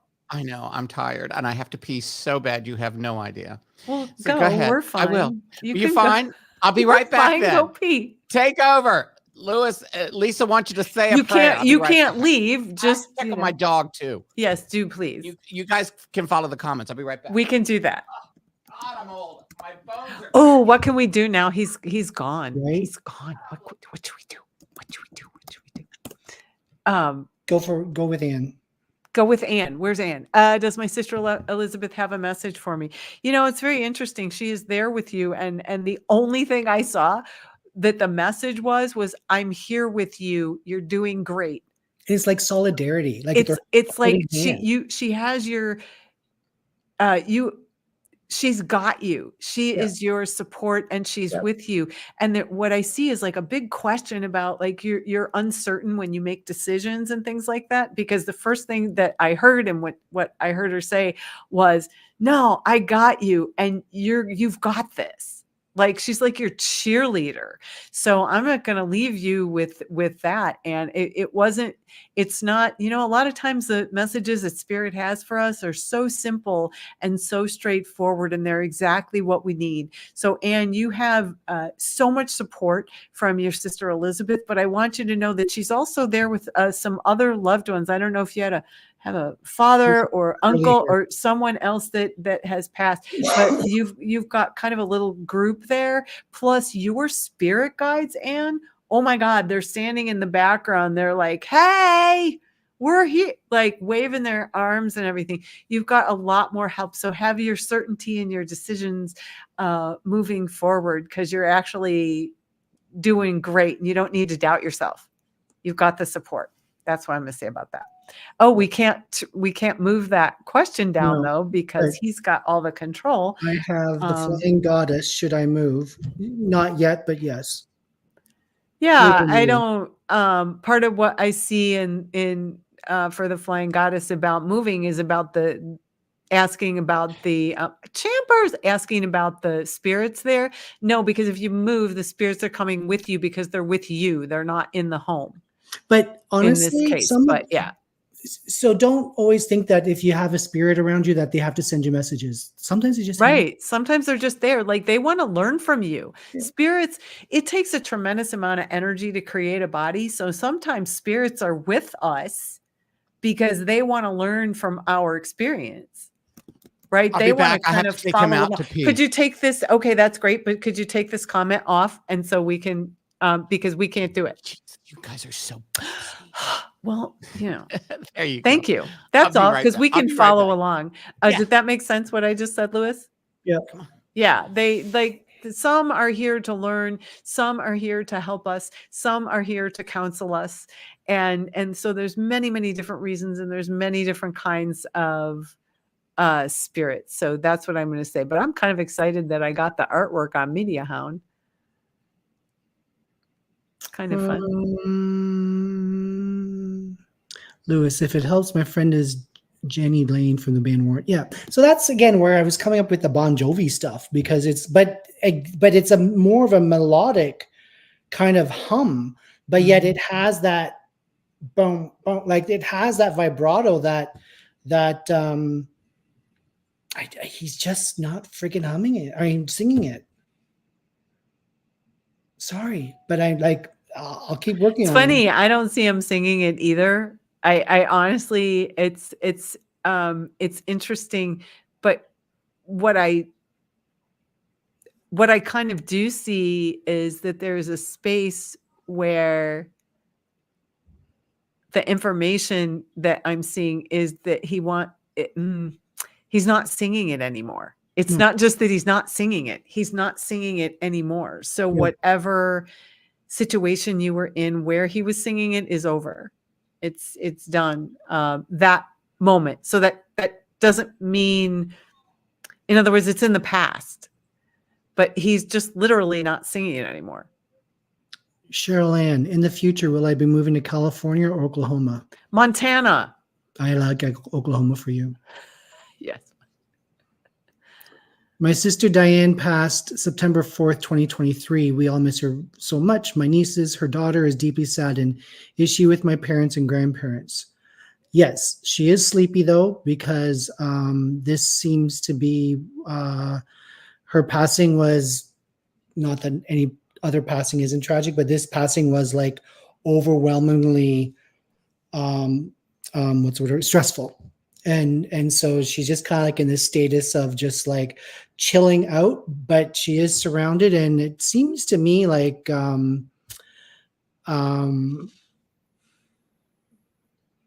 your mom came to get her. So she had direct travel right to where she needs to be right now in the afterlife. So looks like she had kind of a rough exit. Yeah. There. So she's actually, I do see her still healing. Yeah. In this space, and she will take a little bit of time to heal. And you know, your grief is so natural and normal. But she's okay, but she's still healing. One of the things that she fought is that she didn't want to leave. And then she let go. And so she's healing from all of that space, but I do see the family around her. So rest assured, she's got a lot of help and a lot of spirits helping her heal so she can take her next step. Yeah. Carla, do you have a month for the ending of my situation? It comes in the spring, mid-spring. I was seeing March, so there we are. Kathleen, my ex passed in August and I now own solo the house we built in 2015. It's a wonderful country home. Do you see me keeping it or selling it? I'm already selling another home. Keep that one. Keep that one. 100% keep that one. And actually part of what I'm seeing there is you keeping that one for actually a longer period of time. It's really interesting. It's really you're living in it. Yeah, it's a great space. Yeah. The space looks really good. And yeah. Diana, will Al call me to discuss property settlement this year?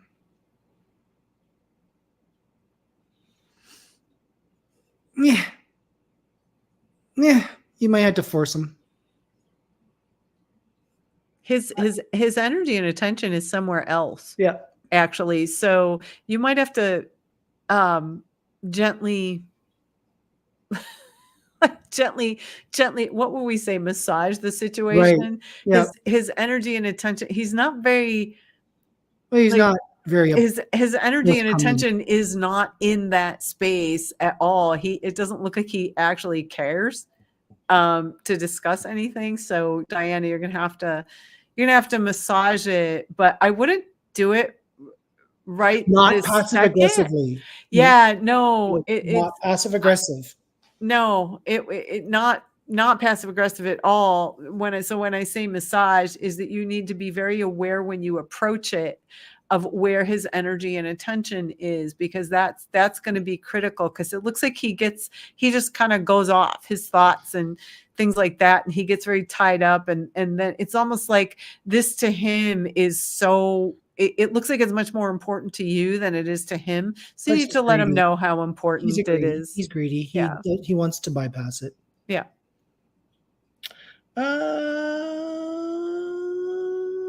Trish, my uncle in Scotland passed unexpectedly in October 20th. There you go. I was lucky from your advice to see him one more time for me. His name is Anthony. Oh wow. Yeah, and hi Trish. He's fine. He's strolling. He's already strolling, which is interesting because he's not really even that tired. So he was ready to go. Even though his body might be a little bit resistant, but no, he's strolling like the Highlands kind of vibe. Like he's just humming, minding his own business, doing his thing, cup of coffee, just living. Doesn't he look super free? His energy looks 100%. so super free. Like he just, he's like, yeah, life, cool, awesome. This is better. Like he's freely enjoy. He's like very free as a spirit. Yep. His energy. Yeah. Interesting. And that also goes to what Trish just wrote about. He wanted to join his daughter and his wife because he's like just so free. He's so free. I'm where I need to be. Mankato, will we buy our home and move third quarter 2024? Okay, can I jump in on this? You sure can. It has nothing to do with predictions. Okay. Okay. Because this has nothing to do, like, thank you so much for your questions about homes and things like that. But if you want to buy a home and move in the third quarter of 2024, then do it. Us predicting it has nothing to do with anything. It's you. What do you want? Do you want to buy a home and move in the third quarter, or do you want to move in the second quarter? Because if you actually have the desire and want to move, I personally see that you get some super exciting thing that happens like in the end of the summer or something. I don't know. That is the third quarter, isn't it?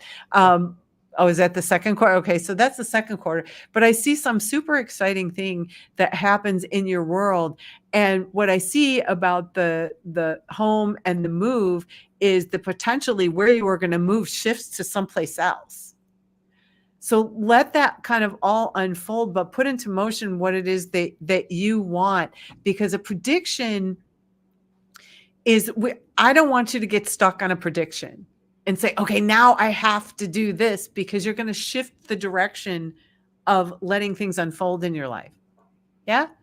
And it's not that we can't look at that for you and say, oh yeah, there's energy there, but something that I see happening in sort of July, like end of July, that's right around my birthday, and August, I see just this extreme excitement, like right around that time, and that something shifts, and so maybe you change directions or jobs or something in that time, but it's very bright in like July and August. So anyway, that's my 2 cents. Go ahead, Lewis, and take that. I know I got on my high horse about that, but no, I'm reading the question a little bit differently than what you are, but I do agree with you about what you said. I feel like that this is more of a strategic placement of moving and the need to move in the third quarter, which I guess would be September, July, August to October. So it's definitely fall. I feel like it's more fall than summer. But I also feel like that with that move becomes new beginnings, new outlooks, new directions. It could even go into your career fields as well. So I do see the latter part of the year, but you also have to make sure that it's the right fit for you. So yeah, no, absolutely. And actually, it's like, I want to know what that exciting thing is that's going to happen to you in July or August, because that is so bright. It's unbelievable. Yeah, I don't think that she knows it yet. But when that time frame comes, as you said, it's kind of like, ooh. Yeah, you'll know. Like Mankato, you will know it like at that time. Yeah. So yeah. Okay, cool. Yeah. Perfect. Yeah, because I was just reading like it was a specific why there was a Yep. specific with the third quarter. Yep. Must be in business though, because no one talks about third quarters about moving. Well, I move in July. So you must be in business. Okay, I'm not going to be able to last much longer. I'm Okay, really we exhausted. know. It's okay. I'm just tired. I'm trying Hi, to Kim stay Wilson. Let's see, where are we? McCarty. Let's see, Diana. I'll do Dan Gottfried. There we go. Here we go. Let me see what this is. I'm starting to just see shit. Oh, hi, Lewis. I'm Tara Dixon's partner. Do you have any messages or feelings from my mom who passed? Terrell. She signed in as Terrell. Huh? Terrell Dixon, but he's using her real name. See how confused I am right now. I'm not. So yes, she's giggling and laughing with you, and she's like, I appreciate not. I want to prefix not that she didn't appreciate you before, but she appreciates you even now that she's passed, because she's learned to let go of just like, like when some people just are like very formal or just very rigid and that sort of thing. I'm not saying that she was like that, but she now sees how you're thriving, and she's like, she wants you to be different. She wants you to be unique. She wants you to be that forever kid. And she really just wants to impress upon you of never losing that childlike tendency and quality that you do, because you're still getting your shit done. You're still adulting, but you really do well when you play. And so she just wants you to know that she appreciates you even more, because she sees the impact, she sees the connections that you're making and having and all that sort of thing. So she's like, good job. All right. This is our final one. I just have to say something. I have to say something. You have kept a consistent audience since the beginning. It's come down a little bit, but the two of you have kept a very consistent audience on from Esther Goldberg. Because TV, we love each other. But it comes across. I cannot do this next year this long. I will be like, I'm just hungry. My dog is hungry, and I have to feed him. we are good. Well, let's answer Pamela. Let's answer Pam's, and I know, hold on, but I want everybody to know that to get a hold of Lewis, you'll type it in again, lewismaybe.com, and Miss Deb will type in spiritual. Where the heck is it? Spiritual insight. So that if you want to get a hold of them, have a reading from them. It's also for those of you on YouTube, which seems to be the big audience right now. If you go to the actual show, once it goes back up again, or look into it, you can see all the information to get a hold of either of these two incredible friends of mine. And but please also join my Friday. Sorry, you just made me lose my train of thought. I'm sorry. I was giving you guys a compliment and you interrupted me. So I just wanted to say, my two good friends who are very, very incredible psychic mediums, this is it. Pamela Shore, any advice from my dad? P.S. Thanks, you guys rock.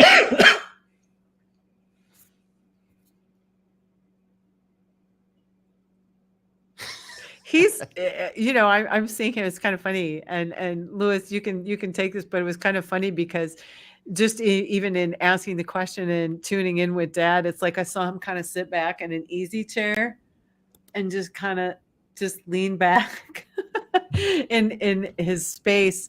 And he had such a gentle demeanor. Very interesting. So I don't know that I see any advice. I do see him sitting back though and watching you and just being kind of, he's just quiet. So anyway, go ahead, Lewis. I don't know. I'm sure you've got something there. To me, he's like, make sure your brother plays nice with you. And there you go. And it's don't let him take over. Don't let him take charge. And he's like, so there you go. There you go. And there we have it. 2024, the year ahead. How much fun have we had this afternoon. We learned a lot. We got a lot of feeling on what's going to happen in the coming year. You know how to get a hold of these two amazing friends of mine who are also gifted, psychic, intuitive, fabulous people. And we're back. We're back. I'll be back weekly with a show, whether it's Psychic Sundays or a different topic. We're back and great things ahead. Once again, you two, thank you so much. This is Michael Arrington. Thank you for having us. And we will see you soon. Thanks, everyone.